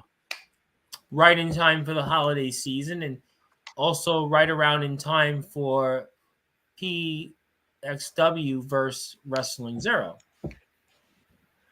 Indeed. Interesting. Indeed. Let me ask you, you've had some success though. I mean, you've had some legitimate songs that have gone and hit people in the charts. You've had like chart topping songs. Baddie hits 46K on YouTube. Boba Fett we talked about last time. You got a bunch of other tracks. Is there pressure for you? Is there a certain number that you're looking to hit song-wise? Because you've actually, because there are some guys that come on here and say, yeah, I'm a rapper, I'm a musician. I've had guys, Andre and Amelie has music coming out, Van Hansen, but realistically, I don't know how many views they've gotten. I don't know what their number is statistically on success. I don't know how to measure that. But you have you've had major success, though. You have been a guy that hit 50,000 views, roughly, give or take, on songs. So, like, is there pressure for you to, like, hit a certain number? I will say the label is expecting the world of me right now. We're looking at selling 100K units within the first week of the project being out. 100,000? Holy that shoot. That is the expectation. If we don't meet it, so what? But it's an expectation that I am expecting to meet, and I'm going to meet regardless. Wow, 100,000. My good friend Jorah the Hunter has told me if we work differently and we move more strategically, we're looking at 1 mil within the first month. So it's really more. It's more based on how strategic can we play. So really, you're doing wrestling. Really is. I hate to say this, but this is almost like, I don't know why you're doing wrestling. A hobby. If you're talking about selling 1 million records. I mean, 1 million records in this day and age, there are very few acts I know that sell 1 million records outside of the usual suspects. Taylor Swift. The thing is that it could be big talk. I don't know if I can match that. That is my personal expectation. Obviously, the label's expecting 100K. My friends are all, trying to boost my ego a little bit. If I get even 1,000, I'll be happy with that. I've made it to a point where I can sit comfortably for the remainder of my life with what I've got. I work. I actually that I can relate to. I have to admit that you and I actually would be on a very similar wavelength. I've been fortunate that I've had successes in different things that, I can do things I want. I can kind of be focusing on building Sportswire. I've had made some, I would say, decent decisions. I've done well, and okay, that makes sense. But what if you sell 20,000? What if you sell 50,000? Is that still good? Is that the label still happy? Because this It is a is. real thing. It is. Label will be happy with, as long as it's not like 300 units. As long as it's in, if it's in the thousands, they're happy, and that's legitimately the thing. The label was started by my late mother, Aya. Ayami started it a long time ago, and I was the first signing. I was the first member of the label, and she's like, "You're now one of us. Here you go." And the expectation was there was no money involved. It was literally just make us money, and I did that. And now we're at the point where I don't even have to put out music for a month, and the label's still happy. They all know I do this. They're all happy with this. The new head of the label, Mira Kaneda, she's amazing. She's been awesome with the work that we've been putting in. Her whole philosophy is, as long as I'm putting in the work and I'm showing that I can put in the work, we have no problems. I'm filling my contractual obligations. That's all she cares about. Do you think you could sell 1 million? I mean, why not? I'm a Does the 16-time champ, so. Okay, but realistically, the music consumer is different than the wrestling. Is there a Yes, certain yes. algorithm that would say, okay, I'm going to hit this number? Because 1 million, like I said, there's very few artists around the world that sell 1 million. Maybe 15 artists maybe sell 1 million a year, I guess. Taylor Swift, Morgan Wallen, Eminem's going to probably break 1 million. Olivia Rodrigo. I mean, I could go up and down the list of some people I'm missing, I'm sure, but there's a handful of people that sell 1 million. Is there an algorithm? There is. And it's all about strategy and marketing genius. How can we. TikTok's a big thing. That's I know. something I that just joined TikTok, and yeah. I'm starting to We're going. actually TikTok. Yeah.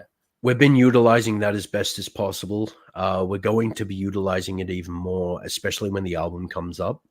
Okay. We're definitely going to be blending the music world. Now, I will announce this as well because this will help in terms of marketing. We are doing a live music video performance at Ground Zero for one of the songs on the album. Title over my shoulder, everything else, microphone there. For one of the songs on the project to help boost the project. Now, we're also going to be doing media campaigns. We're also going to be doing, TikToks, putting out random content, like whatever the song's about, we'll kind of make similar. I do So that. it's really about strategic marketing and how you can market it to the listener. Drill is really big right now. So especially Japanese drill, I'm in a good position where I'm in a flourishing genre. I can set myself apart. I can put myself in a position where people are going to look at it and be like, oh, damn, okay, I like this. And that's where it all plays in, is the marketing aspect. Yeah, you never know. I had a friend of mine that had a record deal for Sony Records, and he had a hit in Mexico. And I've interviewed some guys. I think we were talking about this off the. I've interviewed guys in music, and sometimes you can actually get the right algorithm. You could have. I don't know if it will sell 1 million, but yeah, you could definitely sell some big numbers. There's definitely a market out there, and if you want to follow Mr. Matsuda on that, you can check out his Instagram page. You can check out his threads through there. He's on YouTube. We put the music up. We put the YouTube up. We put Wrestling Zero stuff up there. So I see people joining in and out. Got another 20 or 25 more minutes here with the champion. He is the Wrestling Zero undisputed champion. I want to thank everybody here for tuning in so far. I've had a lot of people in and out. Now I see the numbers percolating. I appreciate people tuning. That's kind of a typical Sportswire show. They wait for me to do the intro. They wait for me to warm up, and they come in, they come out, and I'm very happy to see that people have tuned in here for this one, because Mr. Matsuda is definitely a very interesting guy, and I look forward to being a part of that album talk in November, because I have a background in that. Those are things that I've actually done in speaking to people in the music world. Like I said, guys like Jeff Oakes, guys like obviously Exodus Murphy, some other guys that also had some success. Oakes would be the one that had the most success. I interviewed a heavy metal band in I think it was like Finland or one of these European countries, Headless, and they had kind of a minor hit in Italy and stuff. So I know the whole deal. I know how it works. But in the interest of time, I got to get to a couple of things. And the thing I got to hit, I got to spend a few minutes on is, you know, the man I've been alluding to, the young boy throughout the evening, Mr. Ace Reed. And, you know, the reason I want to hit on Ace Reed for a couple of reasons. I want to start off actually first. And I wanted to get your perspective. You're a 16-time world champion. You're a 16-time undisputed champion. You're one of these guys that's an all-time great. You've got mainstream success. You've got all these different things that's gone out there in the world, and it's been extremely successful and such. And I was curious about your thoughts. There was a poll out there done by a thing called the BYW Hub on Instagram, and it referred to the top 10 wrestlers out there in the backyard circuit. And Ace Reed was number one, but there was no Yoshimatsu Matsuda, a 16-time undisputed champion. And I was wondering what you thought about that and if that was a sign of disrespect, champion. Oh, 100% it was a sign of disrespect. I don't know who's running the page, but you better hope I don't see you at 0, because damn was that insulting. I made history, and a man who comes in and steals a championship from a down god, like, granted, he's an amazing competitor. He beat me on night 1. Like, that is a dude that can wrestle. He's a You don't lose up-and-coming often rising star. Yep. No, exactly. And that is a man that I enjoy facing and enjoy talking to. That is a man I have huge respect for. Ace Reed is amazing at what he does. But to have my name omitted from something powering, again, I don't care about numbers so much in the wrestling world, because let's be honest, I have my own legacy to worry about. But when I'm not on the power rankings, come on. I think it's a bit biased.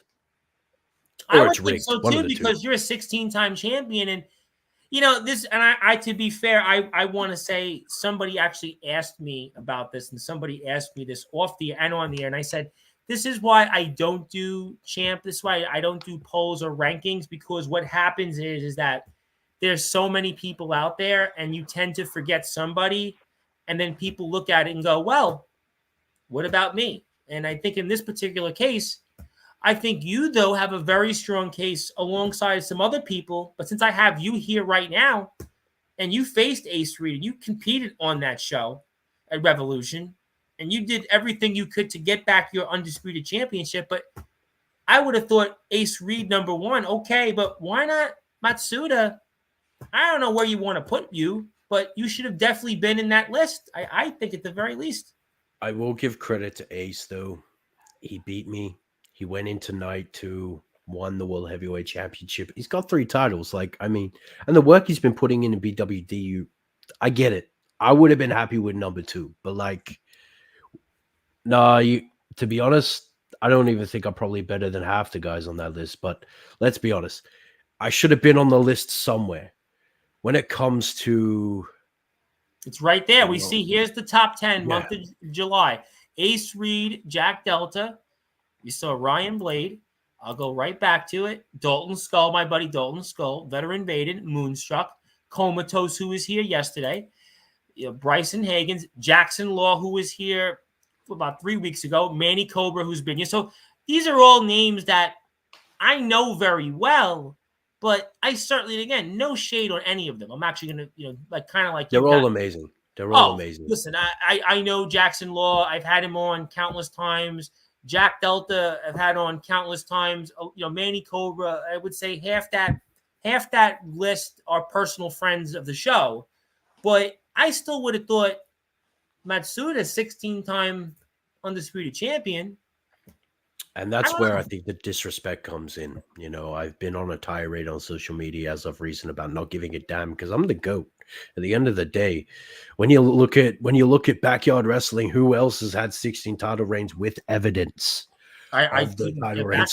I couldn't get exactly. back. No, if we're gonna go down that road, I mean, I couldn't tell you. And then again, I posted all of those lost footage photos of my other title reigns. Like, I mean, if they wanted that proof, I posted that proof. The thing is, yes, we lost footage over the years. That happens. Do you think, though, it's because, like, let's not to make this about you and Ace, but I'm going to do it because Ace, a lot of people know him in the BYW community, quote unquote, because he's had his podcast. He's interviewed a lot of people in the circuit. He's been on Sportswire numerous times. He's the guy that basically made the contact to Wrestling Zero. People in the community know him. He's been in all my streams, at least as a comment. He watches. He tells me about people that should come on. He knows the community. So people that when they come up with these rankings, they go with names they know. And Ace is a name that whoever came up with that poll on Instagram from their account, they know Ace. They don't know Matsuda. They don't know you. Sure, maybe they know you a little bit now on Sportswire. I mean, those names are, again, very familiar on Sportswire. Dalton's been here. Jack Delta's been here countless times. Law was just here. He's been here. Manny Cobra's brought up like every week with TBW. But you've only now recently gotten crossover name. But Ace, everybody knows Ace. Like I said, everybody knows him. Do you think it's a favoritism? No, I definitely think it's because Ace Reed has, and again, I'm so proud of him for being number one. I'm not even gonna talk about being number one. I would have been happy with like number 10, like number 2, number 10, doesn't matter. Mm-hmm. The fact I was omitted from that list pisses me off. But Ace deserves that spot. That so man you're not complaining about him number one, but you definitely think that you should have a spot. Oh, 100%. And I agree with you. I would have taken like number 20.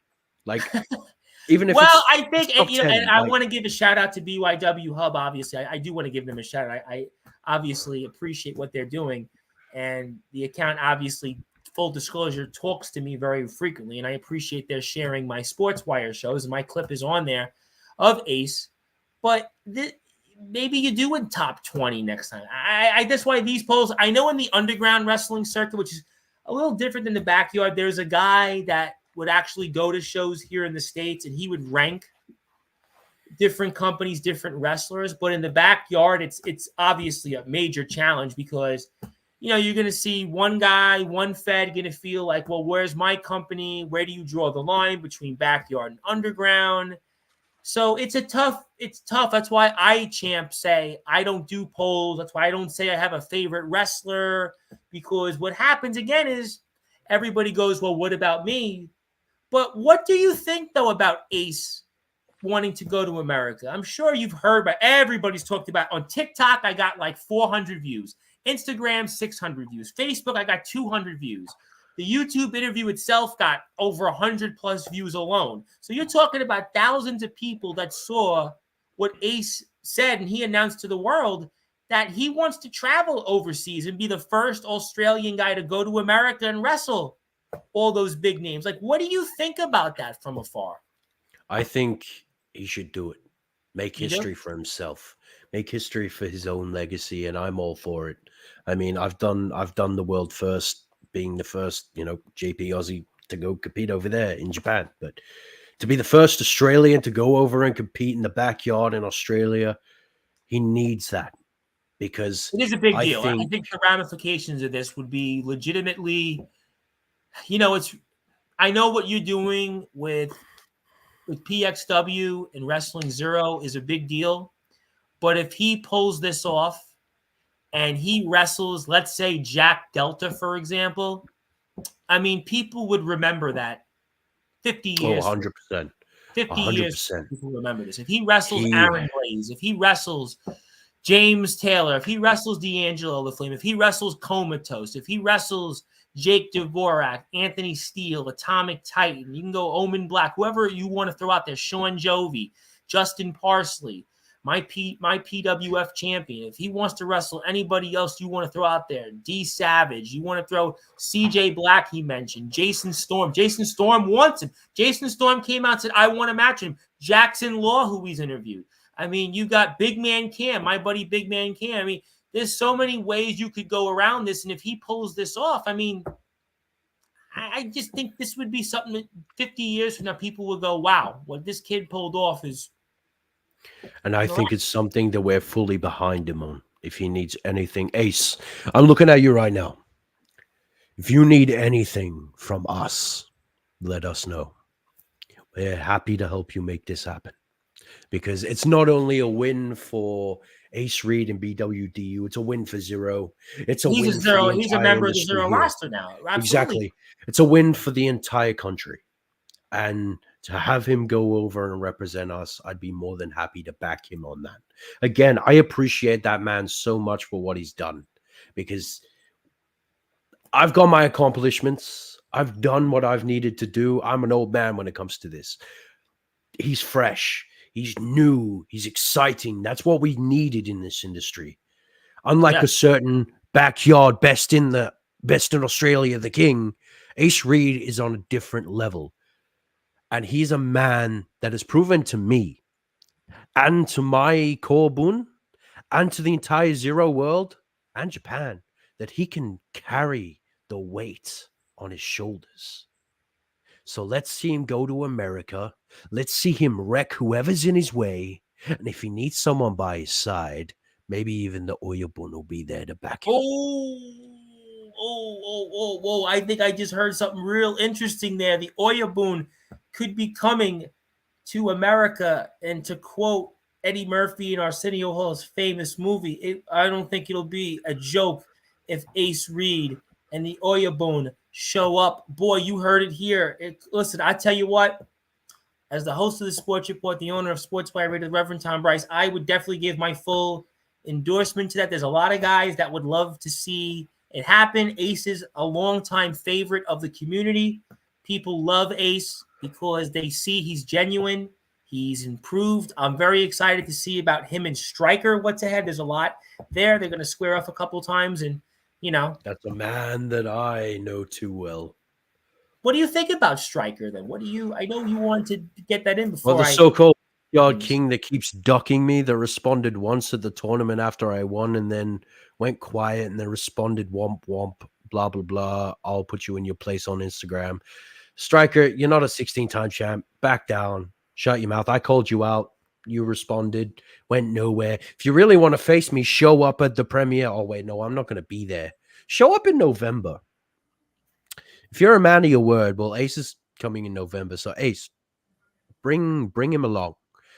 If you're going to beat him up, just don't end his career before I get my hands on him. That's all I'm saying. Stryker's a big talker. Yes, he's ETW champion, but Stryker, just because you're pro, just because your legacy is fresh. I've been doing this for 15 plus years, man. I don't give a damn about you and your legacy. I respect you. But the thing is, when it comes to you and me, there's a big difference. I am the best of the best, and no one will ever deny that. When it comes to you, you're the best of the best as well. But if you're a man who really wants to back those words of being the best in the country, face a man who is the best in both. Wow. You know what? I'll tell you what, ladies and gentlemen, this is just, it's all really coming to a head here. And I can't wait to see the future of the Oyabun. And I can't wait to see what's ahead here for this man and everything related to what he's doing. If you want to follow him, there is a bunch of links to get in touch with his music, get in touch with him, Wrestling Zero. But before we get to closing thoughts and a few final things, I didn't quite get to give you the speech because I usually give this to most people, but there is something, though, that I do have to present to you tonight because you have presented us with a lot of different things over the 2 hours, but I have something that I kind of promised that I was going to award you and crown you. I know you've talked about sort of what this might be, but I'm going to have to basically take over the reins here for a minute and present to you something on the screen that'll officially maybe further cement that, not that you need it anyway, but further cement your legendary career out there. Let's just say if I present it, it'll definitely give you another notch on your belt. Is that a yes? Actually. Yeah, indeed. Okay. I was waiting for the punchline here, but I usually get to do a speech, but you didn't want one tonight, which is very rare because most people are like, yeah, talk about me for 15 minutes, but congratulations. You are the newest member of the Sportswire Radio Hall of Fame. After all, since Ace Reed is a part of the Hall of Fame, I have to put you in the Hall of Fame. You are my 85th member, and that is my John Hancock. That is my signature. That's today's date. I'm going to, well, it will actually be the 7th your time, but it's the 6th my time. But I'm going to give you this certificate when we're off the air. I officially want to congratulate you for being the newest member of the Sportswire Radio Hall of Fame. You definitely deserve to be in it. I think what you've done for this sport, what you've also done in the music world, what you've done as an ambassador, I think what you're going to do even further ahead, despite what you say maybe in the twilight of your career, I still think the best is yet to come. And I only think the best is ahead for Wrestling Zero and PXW. I'm very excited to see what happens there in November and such. And obviously, I want you to have this. And congratulations, you're the newest member of the Sportswire Radio Hall of Fame. Thank you. Very much appreciated. Oh, you got it. You got it. Okay, so I have that there. So is there anything else that you'd like to discuss here before we get to closing thoughts? Well, I know it was mentioned at the start of season 3, actually. Mm-hmm. I made it known that I was retiring at the end of the year. At New Dawn, when I won the tag titles with Unga Bunga Bundy. I intend to keep that promise. I said to everyone that this would be my last run. I'm a man of my word. I always back it up with truth and action. So I'm going to stick to my promise, but it won't be this year. Next year, when the strongest when the strongest under the heavens tournament returns, no. When the Wrestling Zero XPXW Tenkaichi Budokai returns, I will defend my grand championship and the undisputed title one last time in a tournament to remember. I will retire at the end of the Tenkaichi Budokai, regardless of win or loss, and end my career on my terms. Wow. It's been a long ride. But it's time I finally, and medical as well, I'm not getting any better. I've been fighting leukocytosis for a while. We spoke about that, I think, for the first time, yeah. It's time to hang up the boots, figuratively and literally. It's time to become more of a figure. And that's why I'm back in management, is the COO position. I was always intending to retire. And, I've done it for so long. I came back from a neck injury and, I had this amazing run for 3 seasons. I've told a story that'll be remembered for generations. It's time I hand the torch off to the boys, let them continue in my place. I go out at the twilight of my career. I go out at 25. I go out doing this for 15 plus years. I go out, I started when I was 10.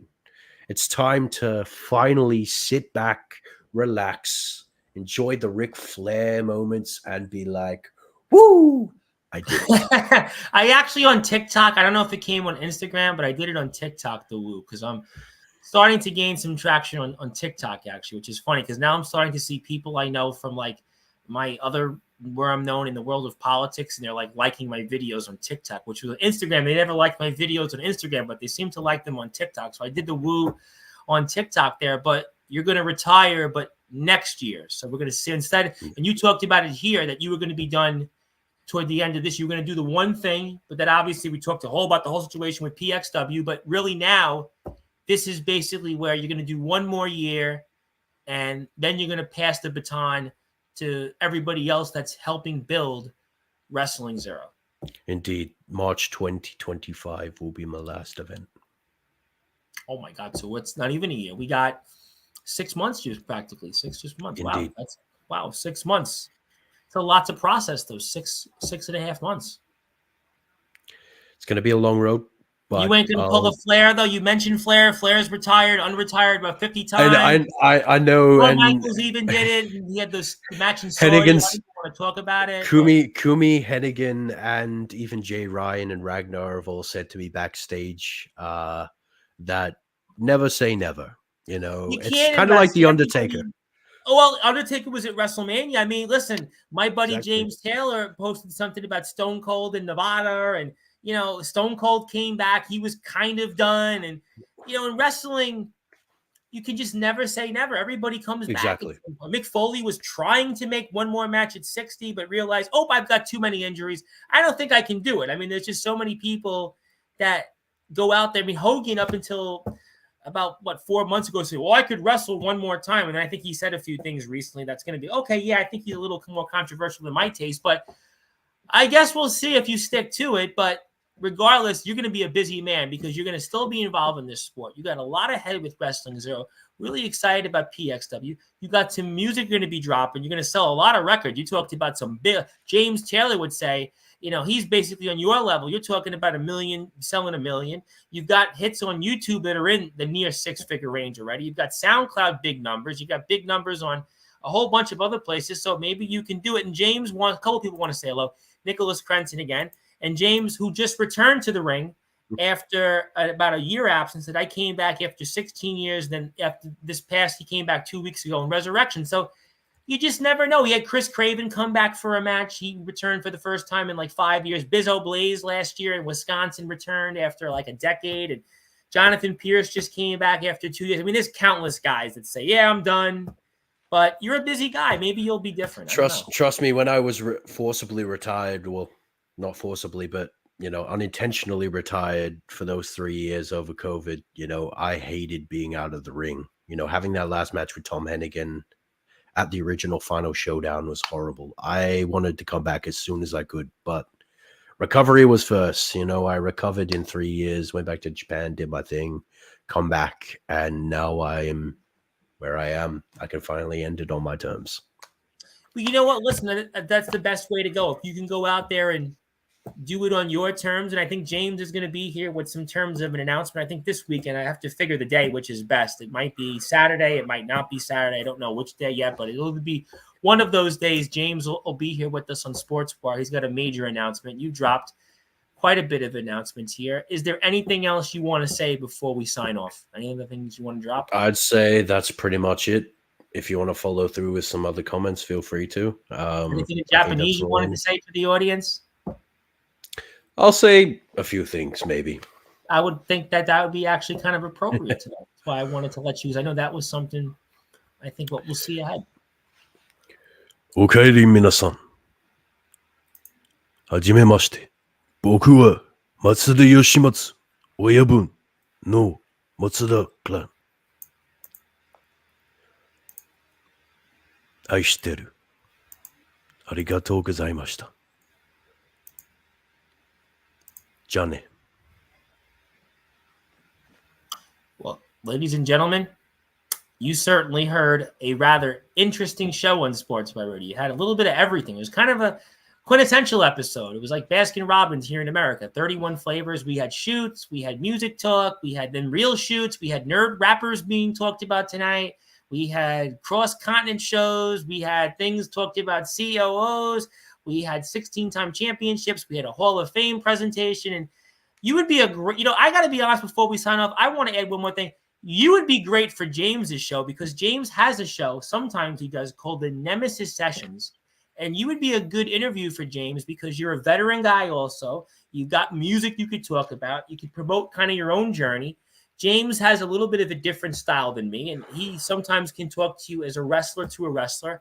I really can only talk to you as a clown the way I look like. But the facts are that James would maybe be interested. He just interviewed D'Angelo the Flame, and he likes to say that you sound like Drew McIntyre. I think that you might be more interesting than Drew McIntyre. Well, not to take away anything from Mr. McIntyre. I don't lose me matches, boy. I would actually, I tell you what, I would endorse you to go on James's show because James does his shows from time to time. And I think you'd be a good guest because you're also kind of on the same time zone as us. So you usually, like a lot of the British guys, I've kind of shied away from doing because they're a 5-hour difference. So it basically means like I have to do it at like 2 o'clock in the afternoon, which worked for like 4 years. But right now it's a little tough with my schedule. But I think with your time zone difference of like 12 hours or 14, that it would be actually James might actually, he would have a good show with you. I'll definitely give you James' information. I think James would do really well with you because of your experiences, his story. I think it'd be a fun interview. And I definitely listen to it. That's Mr. Matsuda's profile. I hope you follow him. I hope you follow what's ahead here.